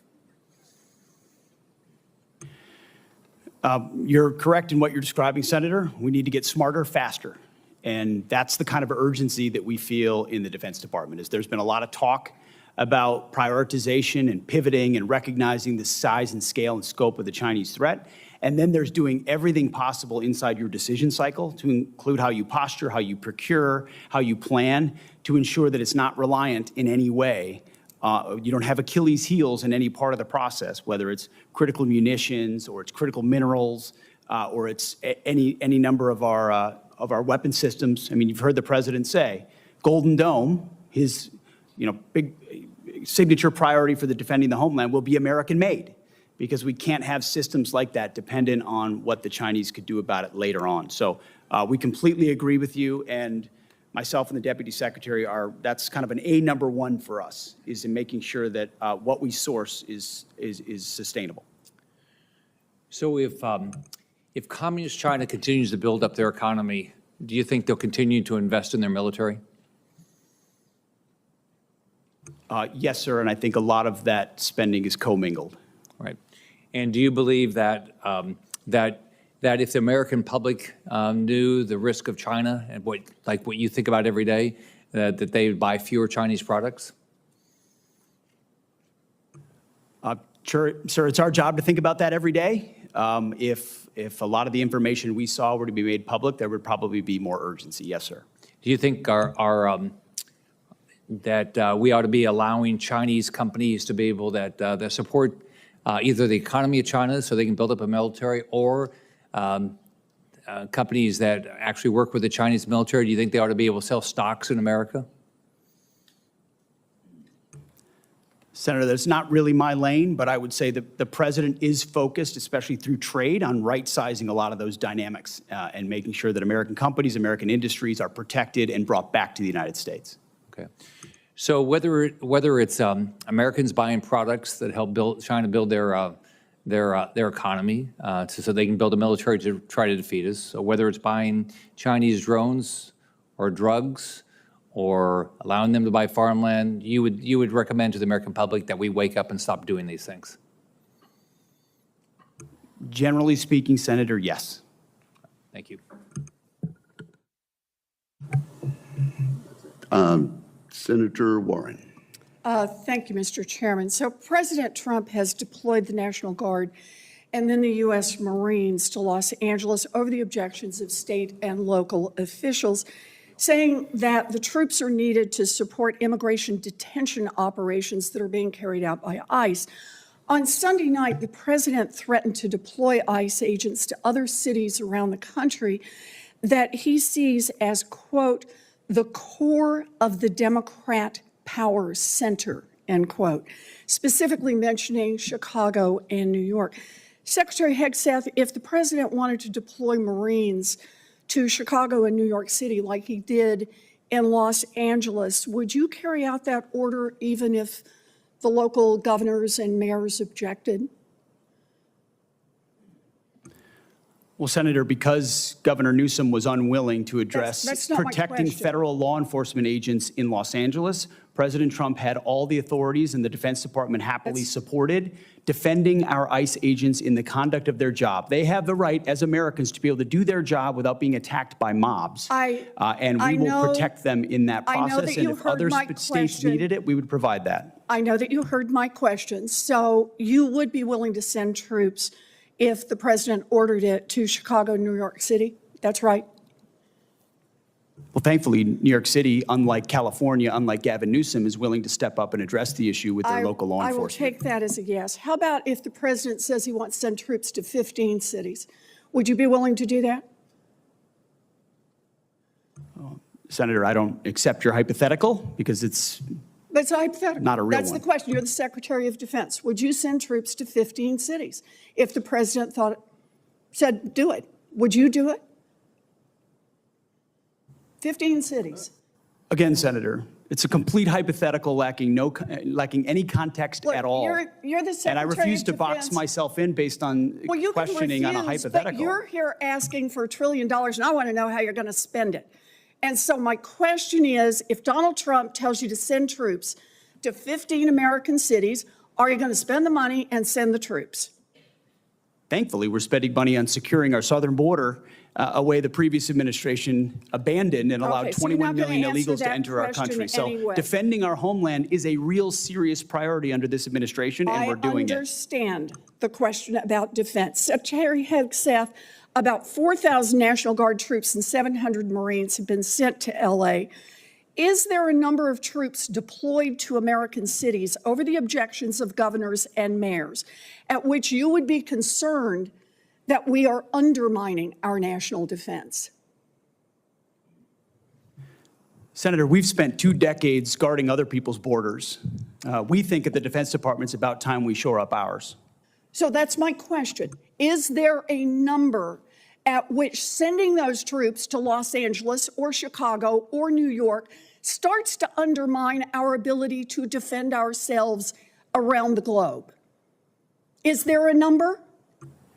Senator, we look at capabilities and readiness around the globe all the time, and we're quite satisfied with our capabilities to defend the homeland, and we'll provide more if and when it's necessary. So you are satisfied with our capabilities. Let me just ask, have you actually done the analysis and figured out how many troops you can deploy domestically before you start to undermine readiness around the world? Have you done that analysis? Yes, ma'am. Then would you let the rest of us in on it? We are the Senate Armed Services Committee, and you're here to ask for $1 trillion. What's the number? We've got contingencies and plans for any number of capabilities should governors be unable, as Gavin Newsom has been, So can you to give actually us a secure his ballpark own on federal what that agents number in their is? cities. How many troops can you deploy domestically before you start to cut into our readiness internationally?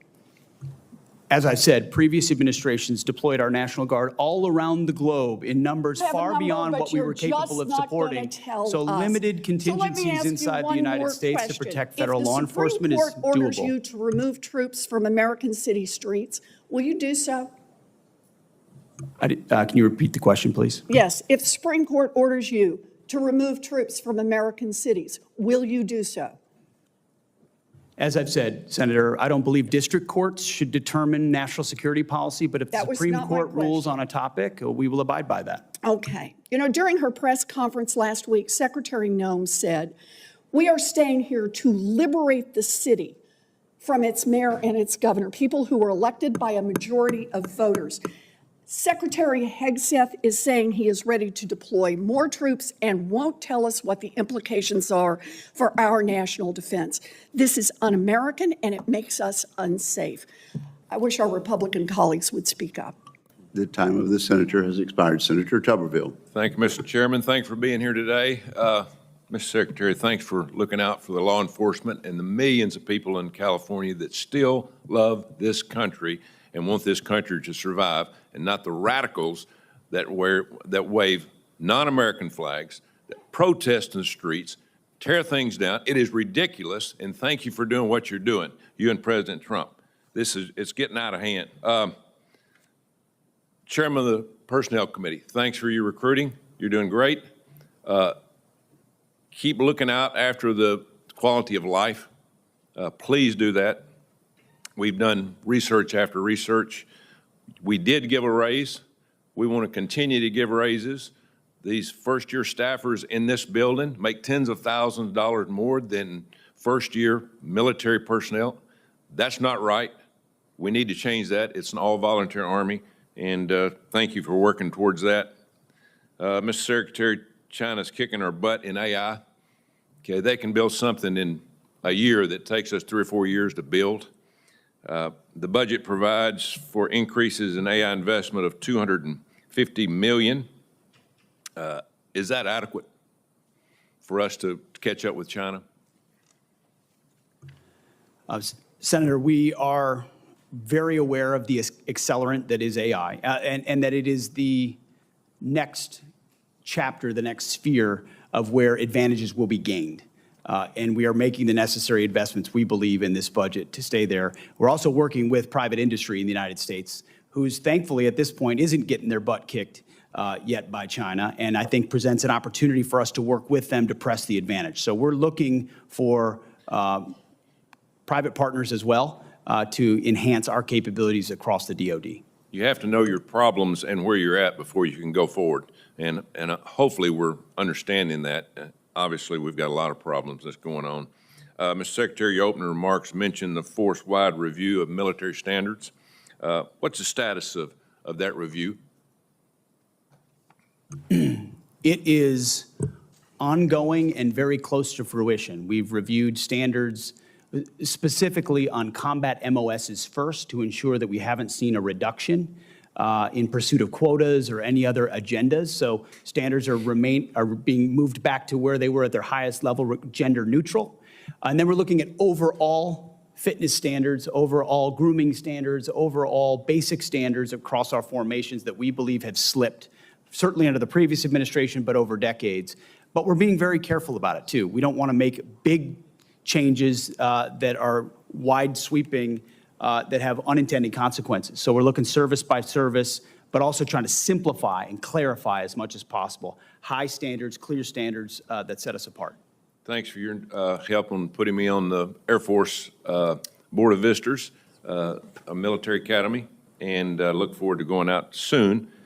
It is very important we understand we do have problems in the Air Force Academy, and we're going to get those straightened out one way or another. So thanks for you and President Trump putting me on that, the Board of Visitors. General Kane, the last few years we've seen major efforts to refocus our services for future fights, Marine Corps force design, and the Army's Transformation Initiative or major changes to the joint force. Can you describe the Joint Staff's level of involvement in these efforts? Sure, thanks for the question. As the services carefully consider what they need to look like, one of my primary jobs is a global integrator, and so I look at all of these capabilities as well as capacities, and then through a series of formal products that we deliver to the Secretary, have a chance to give the Secretary my views on this. I appreciate the leadership of both of those services, all of the services, and the combatant commanders to identify what the fight of the future looks like and what the force mix of the future needs to look like. So we're deeply involved in all that. Thank you. Just this right up my alley here. One important aspect of recruiting is how our services are represented in elite sports. We have made progress here, but we still have to work and work some things out. But West Point this year, they had a young man that was drafted to play baseball. In the past times when President Trump was in, he allowed them to go do their thing in baseball and then come back and fulfill their service. But we are disallowing a young man at West Point to go to Major League Baseball. Could you look in that, Mr. Secretary? Coach, we will review that, yes. Thank you very much. Thank you, Mr. Chairman. Thank you. Senator Peters. Thank you, Mr. Chairman. General Kane, both before and during your confirmation hearing, we discussed your commitment to duty and to adhering to the Constitution as well as your oath of office.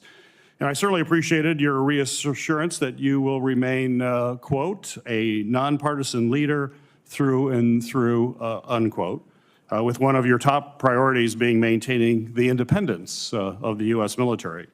Along with remaining apolitical, I'm sure you will agree that fostering a stable, mission-focused environment is essential to leading the Department of Defense. So my question for you, sir, is can you please share with this committee and the American people what your approach to leadership as chairman of the Joint Chiefs of Staff is?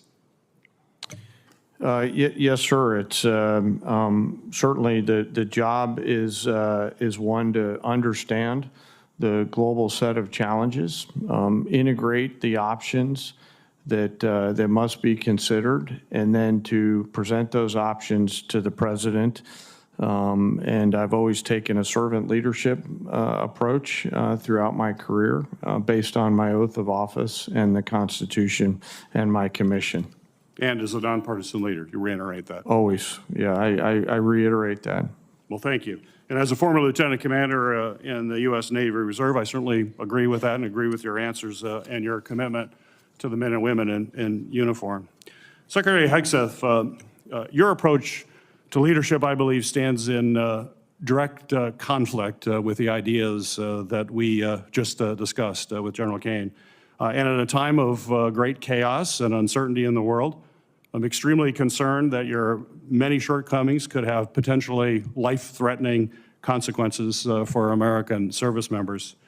In your confirmation hearing, I expressed my deep reservations about your qualifications to run the DoD. I also made it clear that no board of directors in the world would hire someone with so little experience to run a large business, much less the Department of Defense, where American lives are on the line regularly. For this reason, in addition to some concerns we had about character, I ultimately opposed your nomination. And unfortunately, my reservations have become reality. I know my colleagues have touched on some of these issues, but to briefly summarize, you have failed to set the example, or lead from the front, as you like to say. And this includes prompting a leadership and oversight vacuum at the department by firing qualified uniformed leaders without cause, creating loyalty tests and leak investigations that have led to 5 of your senior advisors resigning or being fired, sharing classified military details on an unsecure app during operations in Yemen that included unauthorized individuals on at least 2 separate occasions, and revoking the DoD personal protection detail for both Secretary of Defense Mark Esper and the former chairman of Joint Chiefs Mark Milley, putting their safety at risk while they are still under threat from Iran. We have seen time and time again how your conduct, lack of personal responsibility, are harming readiness, reputation, and professionalism of our military.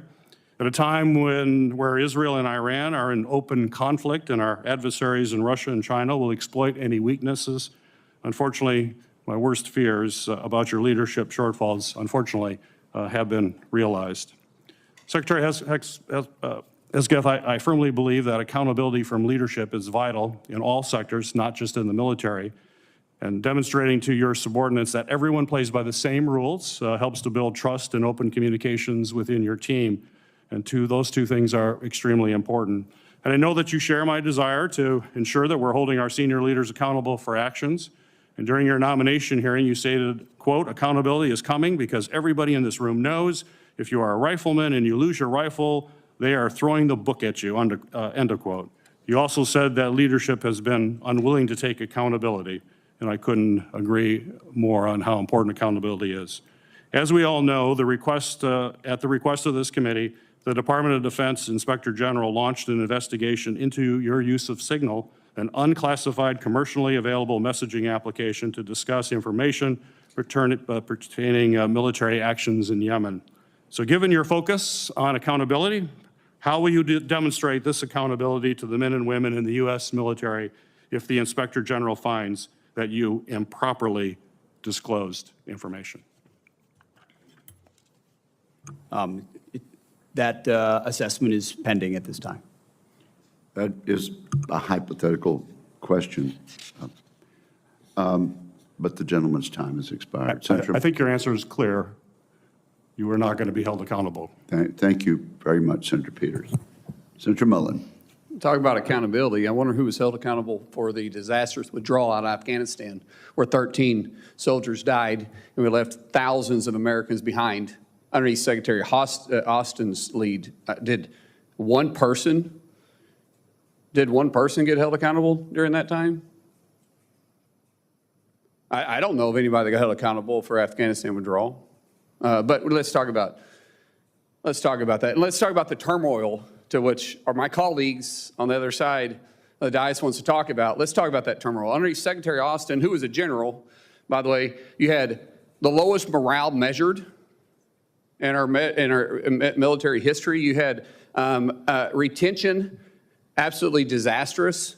You had recruitment that wasn't even meeting lowered standards that you guys lowered. But let me see the contrast now. We have the highest morale that's been measured in decades in the military. We have recruiting numbers that are exceeding expectations that we've had. We have our enemies that fear us once again, and our allies that love us because they can trust us. But that's not the narrative, Secretary Hegseth, that our Democrat colleagues want to draw. But how short-minded is your memory? It was just a few months ago that you were supporting a commander-in-chief that you guys were covering up for or flat out lying about. Who was in charge? And that was a commander-in-chief. Oh, but let's not talk about that. Instead, let's just point fingers at something that fits a narrative. You want to talk about war powers or the fact that during our reposturing in the Middle East against Iran, which would have never taken place if our colleagues on the other side would have held the administration accountable while they were giving billions of dollars back to Iran and knowing good and well during the briefings that they were actually trying to develop a nuclear weapon, but we turned a blind eye to that. And now the mess that was created by the Biden administration, this administration, or the Trump administration, and the leadership of Secretary Hegseth is simply trying to clean up. But forget about the past. Let's talk about this. Oh, let's talk about reposturing, by the way. And wasn't it Secretary of the Navy, Del Toro, that came to us and said that he was fighting the largest naval battle since World War II? Did anybody in this dais authorize that? That was his words, who sat right there where Secretary Hegseth was, and I laughed. And I said, I didn't think the Houthis had a Navy, so why are we fighting a naval battle there? And did you guys complain about it? Did you all say one thing about it? Nope. You just sat there. Because, hey, it didn't fit your narrative, but this one does. And then you want to start talking about the National Guard and the Marines. Didn't President Eisenhower deploy troops or federalized troops in Arkansas in 1957 and also deploy the 101st Airborne because the governor then refused to protect civil rights and personal property? Yeah. What about President Kennedy in 62 and 63 that also did it because Mississippi and Alabama refused to do the same thing? And so since the governor at that time refused to protect citizens and the property, he federalized the National Guard. Oh, let's think about 65 too, because LBJ did the exact same thing.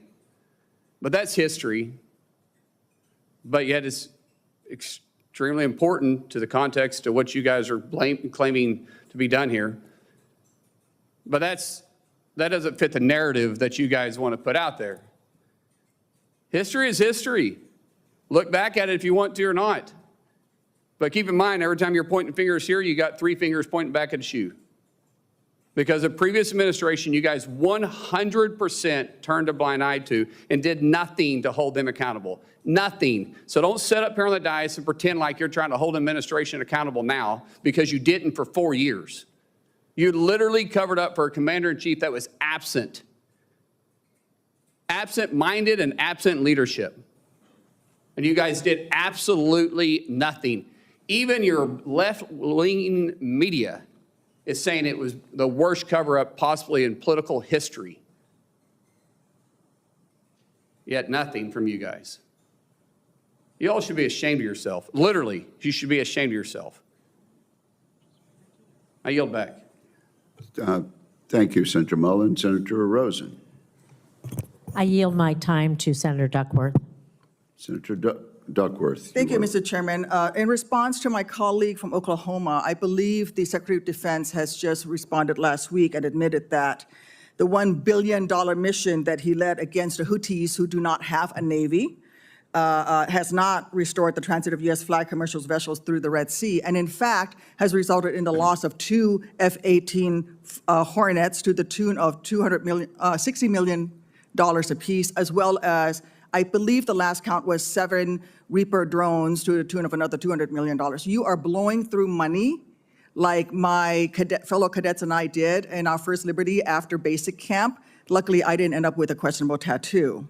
Your failures, Mr. Secretary, since you've taken office has been staggering. You sent classified operational information over Signal to chest thump in front of your wife, who, by the way, has no security clearance, risking service member lives in the process. You blew the $1 billion fight against the Houthis, whom, again, as my colleague says, has no navy, and yet you lost all of those aircraft. You've created such a hostile command environment that no one wants to serve as your chief of staff or work with you in other senior DoD leadership roles. But what we should all be talking about, more than all of this, is that you have an unjustified, un-American misuse of the military in American cities, pulling resources and attention away from core missions to the detriment of the country, the war fighters, and yes, the war fighting that you claim to love.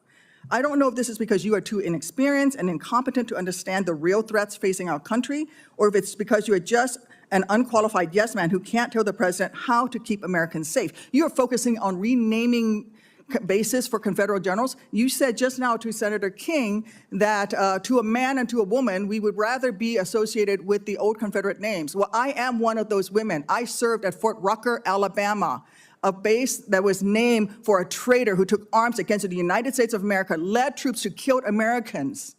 It was renamed for Mike Novosel, a Medal of Honor recipient who, in his citation for the Medal of Honor, includes that he saved 29 American lives, to include hovering backwards in a helicopter towards an enemy bunker where a wounded American was laying and saved that person, including after being taken fire himself. I know a little something about what it takes to fly a helicopter when you've been hit by enemy fire. That was heroic. I'd rather be associated with Mike Novosel than a failed Confederate traitor. I don't know whether you are inexperienced or too incompetent, but I wonder when you will actually focus on our nation's warfighting mission. We know that California is just a deliberate, systematic, political and dangerous campaign led by you. We should not be using our military to play cops against Americans. General Kane, as chairman, a key part of your job is to coordinate military planning across the joint force. Is the department currently incorporating into any military plans expanding the use of the reserve forces to include the National Guard or active duty troops to support domestic law enforcement, including in other locations in the United States? Senator, you know, we careful. No, General. Well, it's not really a yes or no question, Madam Senator. We plan all kinds of different things. I think it is a yes or no question. I'm not aware of anything, but the reason why I'm answering is the tags may be looking at something that I'm not aware of. What are you doing at your level? You're not aware of that happening at your level? Because we know that on his first day, President Trump directed U.S. Northern Command to revise its unified command plan to add new planning requirements to combat, and I quote, criminal activities. A series of follow-up executive orders continue to redirect DOD priorities to supporting domestic law enforcement, including one in April that tells DOD, and I quote, use national security assets for law and order. In other words, do law enforcement's job. I'd like to enter these executive orders into the record, Mr. Chairman. Is there objection? Without objection, so ordered. Secretary Hegseth, you say you are focused on warfighting and warriors. These are your words. Yet you are diverting untold DOD resources and attention to fundamentally non-military mission of domestic policing. Across the country, we have qualified police officers who are trained for that mission. They know those streets better than the Marines you deploy to Los Angeles, who normally focus on the Indo-Pacific. And you recently approved 700 more troops in 3 other states to do admin and logistics works for ICE. You say all of this is valuable training, but I would much rather have our troops do tough, realistic training relevant to high-end combat. Instead of typing in spreadsheets for ICE, they should be conducting live fire maneuver exercises. Instead of patrolling American neighborhoods and standing in front of federal buildings, they should be rehearsing call for fire missions. We have local police who can stand in front of those federal buildings. And the list of distractions goes on. You are encouraging the DOD workforce to go work for DHS in increasing numbers. You're pulling the military away from facing foreign enemies who literally say things like death to America. And you're putting troops with weapons aimed at Americans. Mr. Secretary, let the military get back to its real job. Stop forcing them to do DHSs. And if you want to be DHS Secretary, maybe you can apply for that job when you're fired from this one due to your incompetence. The senator's time has expired. Senator Budd. Thank you, Mr. Chairman, and thank you all for being here. I think you all are doing a great job, and the proof is in the pudding. If you look at morale, you look at recruiting, you look at deterrence. Incredible performance compared to the last administration. So thank you all for your work, and in short order as well. Mr. Secretary, while I was overseas and time zones away this past weekend, I was able to watch the parade, even though it was on a size of a phone screen. But I just wanted to catch a quick glimpse at it since it was controversial from the other side. And I tell you what, I stayed up until 2 a.m. I could not turn it off because it wasn't about you, Mr. Secretary. It wasn't about our president. It was about the men and women that don't get recognized each and every day. And I could just see them grinning underneath their helmets and their battle dress uniforms, smiling from ear to ear, being recognized, whether it's on TV or by those of us in elected office that were present, or the folks that stood up to support them. So thank you for that. And again, back to the morale that we're seeing in the recruiting numbers, I think it will go even higher as a result of that. So I appreciate what you did. Mr. Secretary, I want to echo what my colleague Senator Kramer said a few moments ago about air dominance. And in previous years, Air Force officials have recommended purchasing at least 72 fighters a year, which would be reachable by maximizing F-35 and then the F-15EX production lines. And I applaud the President's decision to proceed with the F-47, but I understand that it's going to take a while before that's developed and fielded. And I'm interested in maintaining a strong level of production of other advanced fighters in the interim. So what can you tell us about the future of the F-15EX in particular while we await the arrival of the F-47? And Mr. Secretary, that'd be for you. And Mr. Chairman, you've got experience, significant experience as a fighter pilot, so if you'd care to weigh in as well. To your point, Senator, I would defer the balance of my air superiority time to the chairman. But I would note that the budget does have a substantial increase on F-15EX, recognizing its capabilities and the bridging function that particular aircraft provides us. And all of this with an eye toward existing fights and future fights, but it certainly does make an investment. Chairman. Yes, sir. Thanks for the question. And, you could use the current Israeli efforts as a case study in air dominance and air superiority. And if you look at harder problems in Iran, you start to see the importance of having the mix of things like F-47, EX, and any other future capabilities that are considered. So we have to stay up on the TAC air step, and appreciate your leadership and interest in this, sir, as we move forward. Thank you. Switching gears a bit, Mr. Secretary, our Special Operations Forces play a crucial role in preventing and then winning armed conflict. However, the previous administration proposed cuts to soft billets in the programs. So how does the President's budget request impact the size, structure, and posture of our Special Operations Forces for 2026? Well, sir, what you will not see is cuts to soft billets, especially recognizing not just the last 25 years, but even the op tempo of the last 4 to 6 years, and the recognition that those are forces that are used often, mobilized often. There's a stress and strain on that.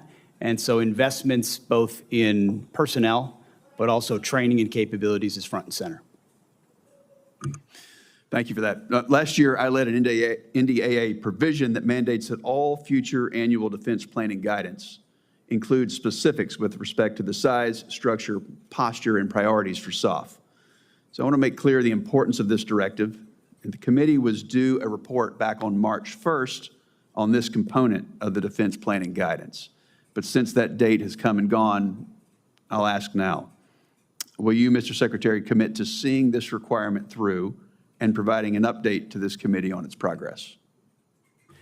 Yes, Senator, we'll get that to you. Thank you.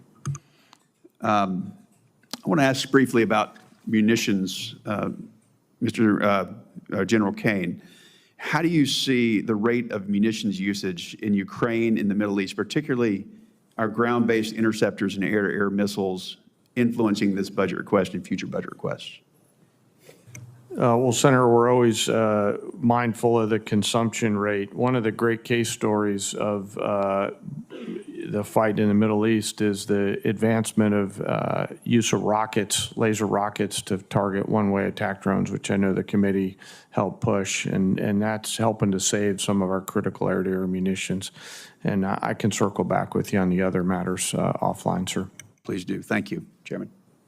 Thank you very much. Senator Kelly, Senator Rosen yielded her time to Senator Duckworth, who was scheduled to be last. Do you think we ought to go ahead and let Senator Rosen ask questions right now? 100%. Absolutely. Senator Rosen, you're recognized. I thought I would just create a stir down there. No, I thank you to my seatmates on both sides. Thank you, Mr. Chairman. We take care of each other. And again, thank you, Chairman Wicker, Ranking Member Reed, for holding this hearing, Mr. Secretary. We have a short amount of time, so I'm just going to ask a few simple questions, and I would just appreciate if, for some of them, you would just answer yes or no.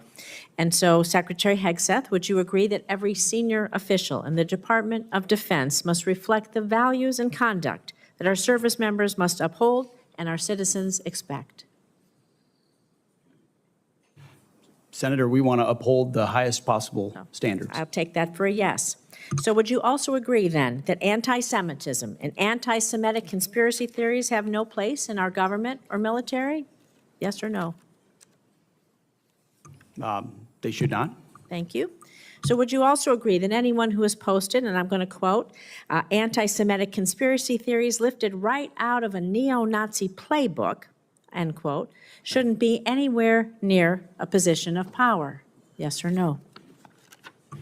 Since I don't believe the characterization of many officials in the news media, I would need to see precisely what's being characterized. But generally, would you not say that if Generally we speaking, thought something sure. was coming out of a neo-Nazi playbook, it doesn't have any place in our Department of Defense?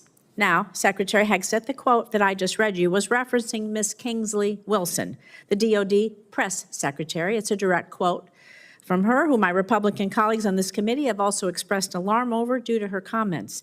In fact, one colleague said, and I'm going to quote again, "Obviously, I don't agree with her comments. I trust the Pentagon will address this," end quote. However, in the months since, Not only have you not addressed these anti-Semitic comments, you have promoted Ms. Wilson.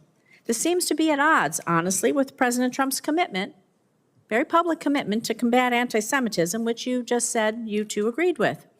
So, Secretary Hegseth, given the rise in anti-Semitic violence, hate crimes in our nation, and to show that the Trump administration, your administration, does have a zero-tolerance policy for anti-Semitism, will you dismiss Ms. Kingsley from her role as a U.S. military spokesperson today, yes or no? Again, that's why I referenced the context and characterization. Well, we'll send you the quote, I've worked sir. directly with her. She does a fantastic job, and there's any suggestion that I or her So or others are party to anti-Semitism is a mischaracterization glad attempting to to win send you this political quote, points. sir, and I'm gonna say Senator, that you're your attempting to lack of win an political points on the answer backs of confirms what we've mischaracterizing known the all statements of a along. member The Trump of my administration department, is not serious. and I'm not going to stand for that. You are not a serious person. You are not serious about rooting out, fighting anti-Semitism within the ranks of our DOD. It's despicable. You ought to be ashamed of yourself. I'm going to move on to General Hawk. The sudden inexplicable dismissal of General Hawk. He serves both director of the National Security Agency, commander of U.S. Cybercom. It's deeply concerning, raises significant questions about the decision-making process, its potential consequences. Public reports indicate that the removal of General Hawk, who has served his country proudly, has been influenced by social media influencer, a personality on social media, Laura Loomer, spreads conspiracy theories. She's been denounced even by Republicans. And the idea is that any leaders within our agencies responsible for our nation's security, somebody would be dismissed based on the advice of a social media influencer is alarming, to say the least. It's surely not how we should be running our military. So were you consulted regarding General Hawk's dismissal, yes or no? Well, Senator, I would not advise believing everything you read in the media. Were you, And I'm were you consulted on every consulted? single decision. Okay, I'm the so that's decision maker alarming. for the It's your department, and we all department, serve Mr. at the Se- pleasure okay, of the president, okay. and So we have what the was your- prerogative to what make was those your decisions what for was the your best for the recommendation? country, Did you and we did personally that. approve Mr. Hawk's dismissal, yes or no?